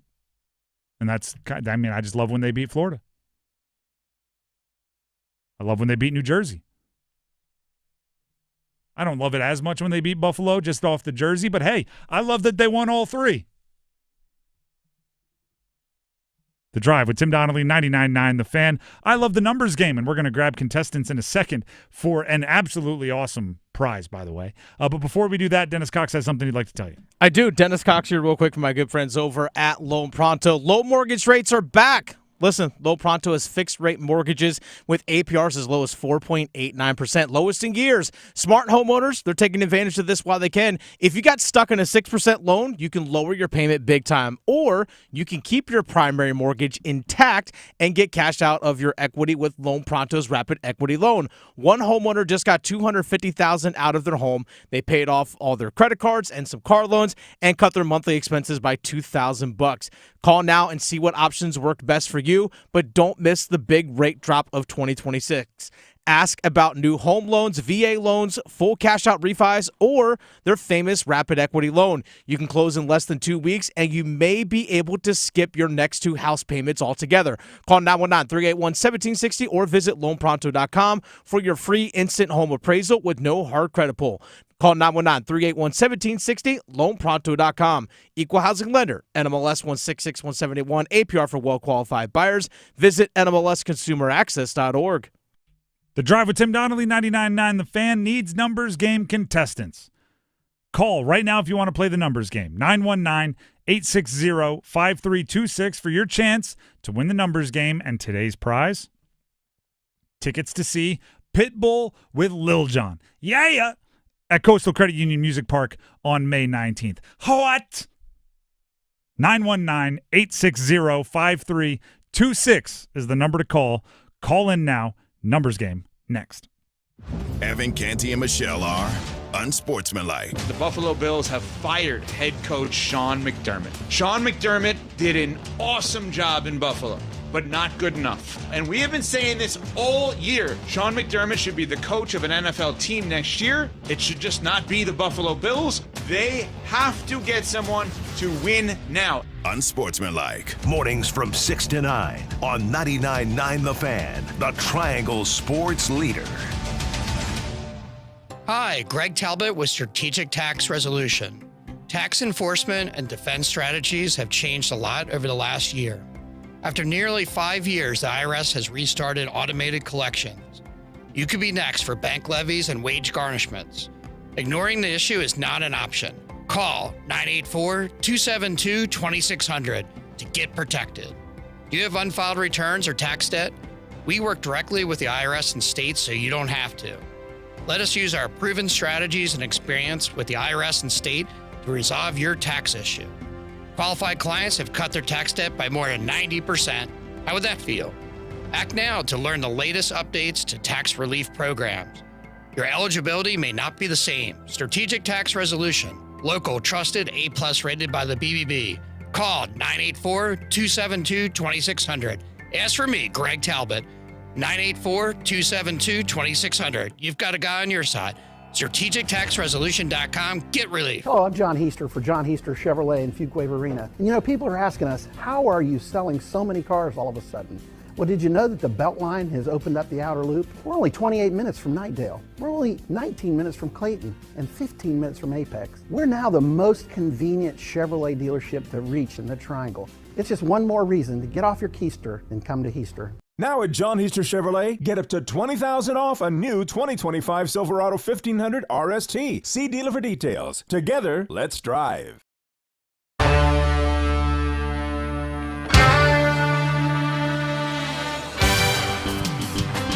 The Drive with Tim Donnelly here on 99.9 The Fan. It is time to play the numbers game.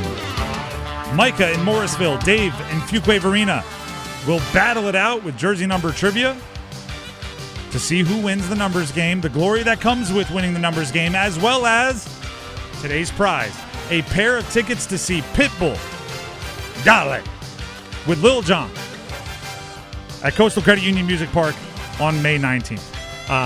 As always, we'll bring them both onto the show, ask them the same question. Dennis will pick his favorite answer. That person will get to go first, and we will go from there. We'll start with Micah. Micah, can you hear me?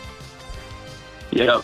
All right. The question, as it is often on Mondays, but today's Tuesday, similar to a Monday because we didn't have a show yesterday. We just finished the long weekend. What was your highlight of the weekend? But because we're a sports show, keep it sports related. I'll go Brandon Bussey's save of the year for sure. Brandon Bussey's on Tage Thompson. First of all, I like unbelievable save. There are two things that get overused more than anything in the world. One is a generational prospect in any draft, because there's like 3 in every draft, and that inherently means there's more than one in a generation. And 2 is save of the year. There are like 10 saves of the year every year. Bussey's was incredible. I think we might get better, maybe better from Bussey. Just throwing that out there. Either way, Micah, you're locked in with Brandon Bussey's save of the year. And that brings us to Dave and Fuquay. Dave, can you hear me? Dave. Yep, I'm here. Oh, there you are. All right, same question to you. We just finished up a long weekend. Hopefully you had a good holiday. What is the highlight of your weekend that you just finished up? But because we're a sports show, make sure it's sports-related somehow.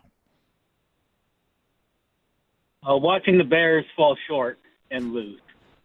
All right. That was great. Is there a specific reason you're anti-Bears? Packers fan, lifelong. All right. It was just nice to see that they couldn't win any game besides just against our team, which wasn't good this year. That tracks absolutely. Bears fan or a Packers fan would enjoy watching the Bears lose. Dennis, is it Micah going with Brandon Bussey's save of the year, or is it Dave who went with watching the Bears fall short? I'm keeping it local. I got to go with Brandon Bussey. All right. That save against Thompson. I was at the game, and I thought that Thompson scored. Like, the announcers, all of them. We all thought, wait, what? Yeah. Brandon Bussey save. Heck of a save. By the way, it is the weird goalie sixth sense. Like, he anticipated it happening. It wasn't like him reacting like, oh, no. It was almost like, I know he's going to throw it in there. Impressive. That means Micah gets to go first. Don't worry, Dave. You'll have your chance. Just have to sit on hold for a second. Micah, are you ready to pick a category? Yep. All right. The categories for you to choose from are NFL Panthers throughout history, NFL players with Allen somewhere in their name. Could be spelled a bunch of different ways, but Allen somewhere in their name. NBA players that were born south of the equator, or NHL Hurricanes throughout history. I'll do the Canes. I had a feeling. I will give you the team and the player. Give me the jersey number as quickly as you can. 30 seconds on the clock, one pass if you need it. I will say the team in this category, even though we know it, just to keep it fair timing-wise with the other categories. Do you have any questions before we get started? No, I'm good. All right. Your time will start when you hear the horn. Brent Burns, Carolina Hurricanes. 8. Correct. Jacob Slavin, Carolina Hurricanes. 74. Correct. Marc-Andre Bergeron, Carolina Hurricanes. 31. Incorrect. Alex Lyon, Carolina Hurricanes. 32. Incorrect. Marc-Andre Bergeron's Carolina Hurricanes. Skip. Dan Ellis, Carolina Hurricanes. 30. Incorrect. Alex Lyon, Carolina Hurricanes. 34. Correct. Marc-Andre Bergeron, Carolina Hurricanes. 9. Incorrect. Dan Ellis, Carolina Hurricanes. 31. Correct. Marc-Andre Bergeron, Carolina Hurricanes. 8. Was that a number that you said there at the end? Sound like you just went, eh! I just froze. I don't know. You got 4 of the 5. For Marc-Andre, we were looking for 47. That's the number.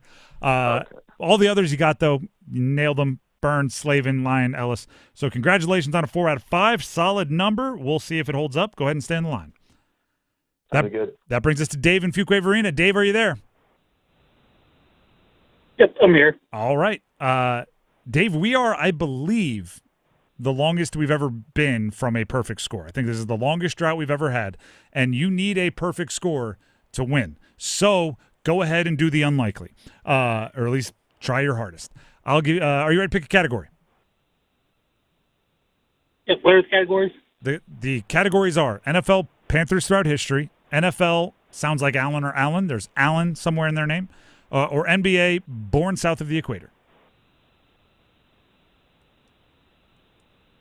Let's do Allen in the name. Okay. These are all NFL players with Allen somewhere in their name. I will give you the team and the player. Give me the jersey number as quickly as you can. There will be 30 seconds on the clock. One pass if you need it. You need all 5 for the win, but you can take all of the time to do so, meaning the entire 30 seconds. Any questions before we get started? Nope. All right. Your time will start when you hear the horn. Josh Allen, Buffalo Bills. 17. Correct. Keenan Allen, Los Angeles Chargers. 81. Incorrect. Alan Faneca, Pittsburgh Steelers. 71. Incorrect. Keenan Allen, Los Angeles Chargers. 13. Correct. Larry Allen, Dallas Cowboys. 74. Incorrect. Alan Faneca, Pittsburgh Steelers. 82. Incorrect. It was a good effort. You were kind of on the way, but unfortunately fell short. But hopefully you had a good time. Yep, thank you. All right. By the way, for those of you playing at home, Alan Faneca would have accepted 65 or 66. Larry Allen, we were looking for number 73. A couple of Hall of Fame offensive linemen tripped him up there, but he did get Josh Allen and Keenan Allen. Either way, that means the winner is Micah in Morrisville. Micah, congratulations.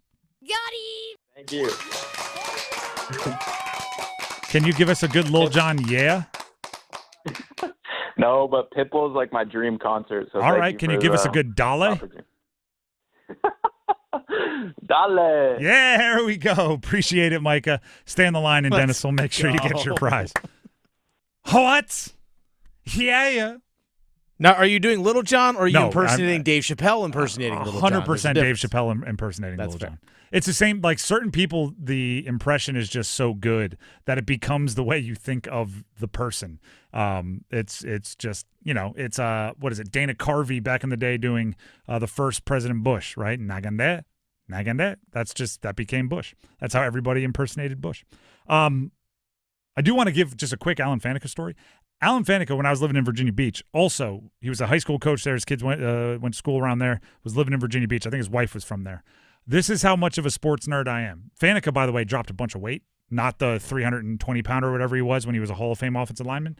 I was out to dinner, and he was sitting at another table, and I was like, I think that's Alan Faneca. That's right. Off the cuff, completely out of, like, not in Pittsburgh or in not at a Jets game or whatever. I recognized an offensive lineman, no gear on, and the only reason I knew it was him was eventually he turned and his hand had his Super Bowl ring. And I'm like, I knew it! And I was always proud of myself for like proving my sports nerddom by recognizing offensive linemen in not normal situations. Either way, that's just me bragging. The Drive with Tim Donnelly, 99.9 The Fan. How about this? Ready? Super Bowl ring, jewelry, means a lot, right? Tim Donnelly here for Bailey's Fine Jewelry. We all can't go ahead and win championships and have big championship rings, or actually a lot of championships are also now giving watches because they recognize that the rings have gotten so gigantic. They look like little night end stands that you can't actually wear them. So they give you the big ring and they give you a watch. So it's something you can wear, small engraved watch or something like that, something you can wear more often. But we all can't win championships at the highest levels. It'd be nice if we could, but then it wouldn't mean that much. But what we can do is find the people in our lives that deserve to have that same meaning on their wrist and take care of them, right? Tim Donnelly here for Bailey's Fine Jewelry. If there's someone in your life celebrating a milestone, could be a marriage, could be a birth of a child, could be a anniversary, a graduation, there's no better way to mark an occasion, the passage of time, than with a luxury timepiece. Whether it's the Omegas, which, by the way, are so cool right now, and they're revealing new ones for 2026, which is a Winter Olympics year, and Omega is the official timekeeper of the Olympic Games. They have the white dial, black chronograph dials, which is absolutely awesome and kind of just coming out. Also, pre-owned vintage Rolex, the pre-owned vintage Cartiers, the Norcanes, the Glacute Originals, the Blancpain, get it 50 fathoms. There's an unbelievable selection of luxury timepieces at Bailey's Fine Jewelry. Whatever the occasion, whatever moment in time you're trying to mark, they can help you do it. Omega doesn't just keep time, by the way, talking about the Olympics. It defines it, and there's no better place to experience the full legacy of Omega, especially in an Olympic year, than right there at Bailey's, home of the largest Omega showroom and an unrivaled luxury watch experience. Stop out in their Village District location in Raleigh and let them know you heard about it from me, Tim, on 99.9 The Fan. We look at NC State basketball ahead of their game tonight, fresh off a loss against Georgia Tech. Coming up next, don't go anywhere. Move your sports day forward. The goal for the Carolina Hurricanes in the remaining games before the Olympic break, simple. Replenish those reverse Uno cards. The tilting the ice and playing catch-up from allowing early goals or silly penalties needs to stop in the third period. Put the hammer down early.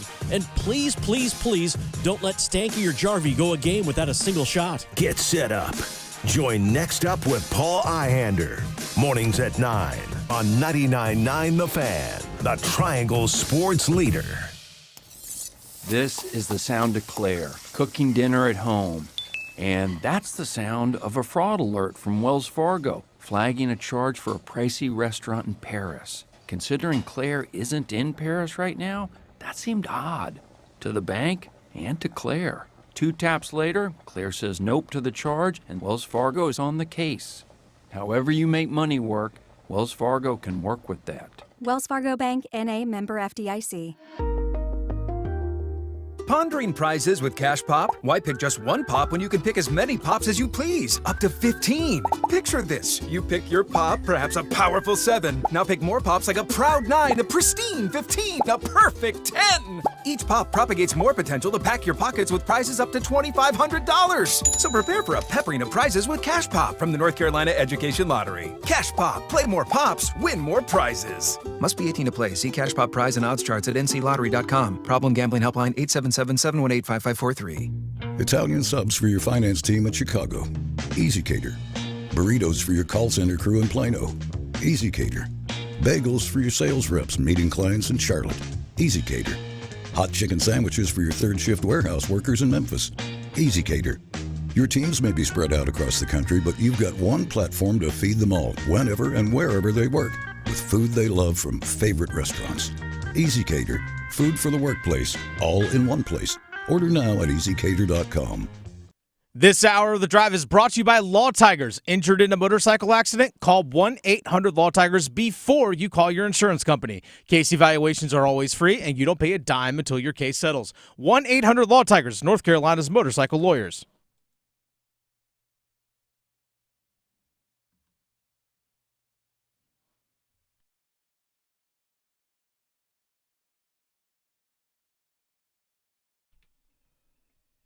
The Drive with Tim Donnelly, 99.9 The Fan. NC State basketball is taking on Clemson at Clemson tonight. Clemson's ranked 18th in the country. This is an opportunity for them to ramp up their season. It's an opportunity to beat one of the best teams in the ACC. It's an opportunity for them to get a quad 1 win. It's an opportunity. And it would be looked at as such if they didn't write checks that were pretty aggressive, right? It would be looked at as such if they didn't treat this season as if they had a secret that none of us were aware of, and that secret was that they were one of the best teams in the country. And they just couldn't wait to tell us about it. They just couldn't wait to show us, right? When Will Wade took over, I talk about it all the time, his introductory press conference, he did not shy away from not even saying, like, I hope that we are one of the top teams in the ACC. It was, we will be one of the top teams in the ACC. We will be an NCAA tournament team. We will be. I hope or I want to be. Not, if we buy in and we do things the right way and we get to work, we have a chance to be. None of that. None of the goal of our program is always to be. Coaches speak that way oftentimes for a reason. Now, I'm not saying it doesn't get kind of bland and doesn't become white noise because we've heard it a million times. I'm not even going to say that I don't think Will Wade should have done what he did, right? Maybe it was the right move. But what I'm saying is it does frame games like this differently. Because they've lost a few. And because they didn't look great in a few. Some of the advanced analytics still really like NC State. Right? Some of the acronyms that are 10 letters long and are supposed to help you decide the best teams in a really difficult decision. Some of them still really like NC State. But they've lost enough games now that it's like, well, you better go on a real hot streak here if you're going to make good on all those promises. They did not under-promise and then try to over-deliver. They over-promised, and now a relatively normal first season with a new coach and a nearly entirely new roster feels a bit disappointing. So much so that, think about it like this, and it's a conversation we had off air. I was talking about sounding the panic alarm for UNC. And we're like, yeah, actually probably should be both of them. Both NC State and UNC based on what's going on. And that's ridiculous on its face to say a team with so many new faces that's 12-6, 3-2 in conference, should be sounding any kind of alarm with a new coach and new everything. But when you set the bar at being one of the top 4 teams in the ACC, or you set the bar at unrealistic expectations, then yeah, you lose to Virginia, you lose to Georgia Tech, you squeak by a few teams that you should have beaten by more, and it feels like we should at least be identifying where the panic alarm is. And that's crazy, but that's of your own doing. And maybe that's what you wanted, right? Well, what do they say about pressure, right? It either bursts pipes or makes diamonds. Maybe that's what he wants to find out. Maybe that's Will Wade's whole deal here. Ramp up the pressure, make everybody feel it, set expectations at the roof, and you're either going to rise and meet them, or you will figure out which players can't. You'll tell them to leave, and you'll come back with a new team next year, and you'll keep doing that until you have a team of people that are ready and built for it. Clemson, at Clemson, top 20 team in the country, should be, based on timeline of like what this season is for NC State, should be like it'd be nice if, right? It'd be nice if they win. It'd be nice if. But with everything that they have and to reach expectations, it's kind of a must win. It kind of is. And that's not to say, they're mathematically eliminated if they lose, but it's just to say I think there's going to be a lot more panic around the area if they don't win, particularly if they don't win and Darian Williams again has a down game, because that guy's already in the crosshairs for a lot of fans. There is a very interesting little crossroads that they find themselves at. And the crossroad is quite simple. If you're going to be one of the top 4 teams in the ACC, you almost can't lose from this point forward, because Virginia looks really good. Obviously, Duke is way up there, and you're going to start falling behind some of the Clemsons and some of these other teams that are kind of already entrenched in the top 25. And it's the part that I'm sure frustrates State fans is, like, I don't know, 2/3 of the time, you kind of look like you should be one of the top teams in the ACC, just to prove that you can, right? Just to show everybody it's possible. But then the other third, you want to tear your hair out. And Will Wade darn near does in those post-game pressers. Here's Will Wade talking about the inconsistency of his program. With this team, it's been 2 steps forward, 1 step back at every, maybe 3 steps forward, 1 step back. I'm not necessarily talking about losses, but also just in terms of like how we play, how we prepare. We just haven't been able to hit stride and have any consistency, and so that's been it's been a real challenge. Usually, we've had teams that'll reel off 8, 10, 12 straight almost every year, and we're that ain't gonna be this group. So we've just we're gonna have to, grit it out as best we can and try to. This is not a team that's like a rocket ship that's just going to shoot up. I mean, we're going to kind of level off and go back, and that's just kind of how it's been. And I didn't anticipate that, and I haven't done a good enough job of getting us to be able to take off. Consistency is the name of the game. Arguably, the most important thing in sports is consistency, and it's maybe the most boring. Right? We love the people with the high ceilings. We love the people with the highlight plays. Can you do it every single night at a high level is the most important thing in sports. Right? I played college quarterback. I focus on quarterback and football a lot more just in my fandoms. It's the most under-talked about but important thing in the world. Consistency. And right now, State doesn't have it. That's not to say they don't have a seat. Like, if they play their 6 best games of the year in the NCAA tournament, if they make it, right? If they play their 6, they could win the whole darn thing. But if at any point in time, if they played even 6 pretty good games consecutively, let alone their A+ game, you need to give a long, hard look at what's holding you back from playing your best a lot more often than you've been playing your best. And once you figure that out, fix it, and then we can start talking about all those lofty goals that you set for yourself at the beginning of the year. The Drive with Tim Donnelly, 99.9 The Fan. We will get you pointed towards overdrive in a second, but first, here's Dennis Cox.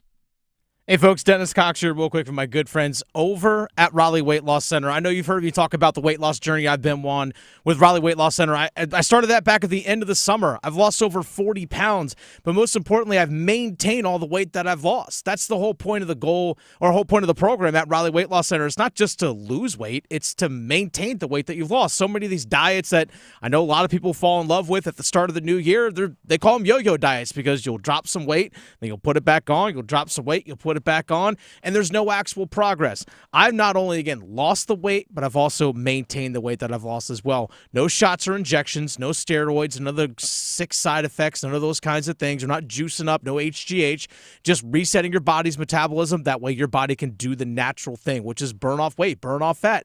And I actually decided to, got a wedding coming up later on this year. Hey, I want to drop some more weight.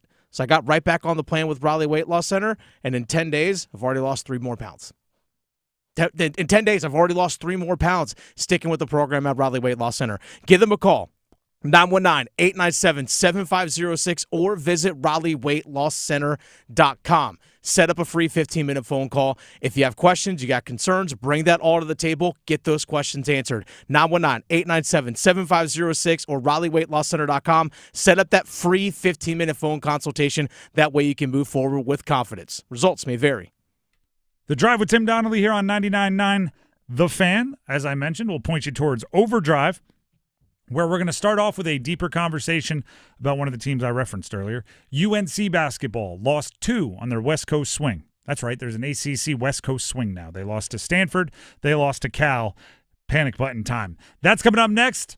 We'll see you tomorrow for a Wednesday. Hopefully everyone had a wonderful long weekend, but we're back now, baby, here on The Drive. We'll see you tomorrow. Have a great night.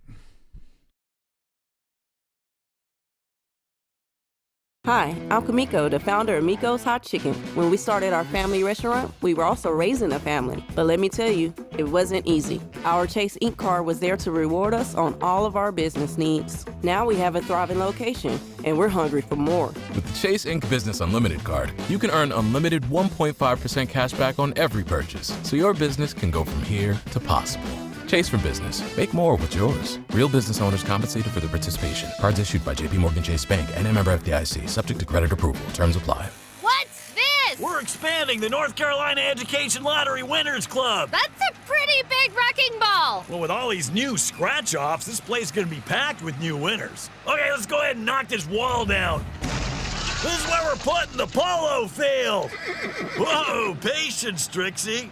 This month, tickets are loaded with $90 million in total prizes. The Winners Club awaits. Must be 18 to play. Approximate overall odds or winning range from 1 in 3.35 to 4.68. Problem gambling helpline 877-718-5543. This is a special alert to all Americans who own a vehicle with less than 200,000 miles with an auto warranty about to expire or with no warranty coverage at all. Due to a decline in the economy, CarShield is announcing a low-cost month-to-month vehicle protection plan that is now available to the public to save any driver out-of-pocket expenses on future auto repairs. Call now to find out how you can pay almost nothing for covered auto repairs. Yes, you heard that correctly. Pay almost nothing for covered auto repairs. An open phone line has been established for all drivers to call for a free quick quote. Call 800-292-4541 now. Drivers who are covered will not have to pay for covered repairs again. This protection plan is at an all-time low. Additionally, drivers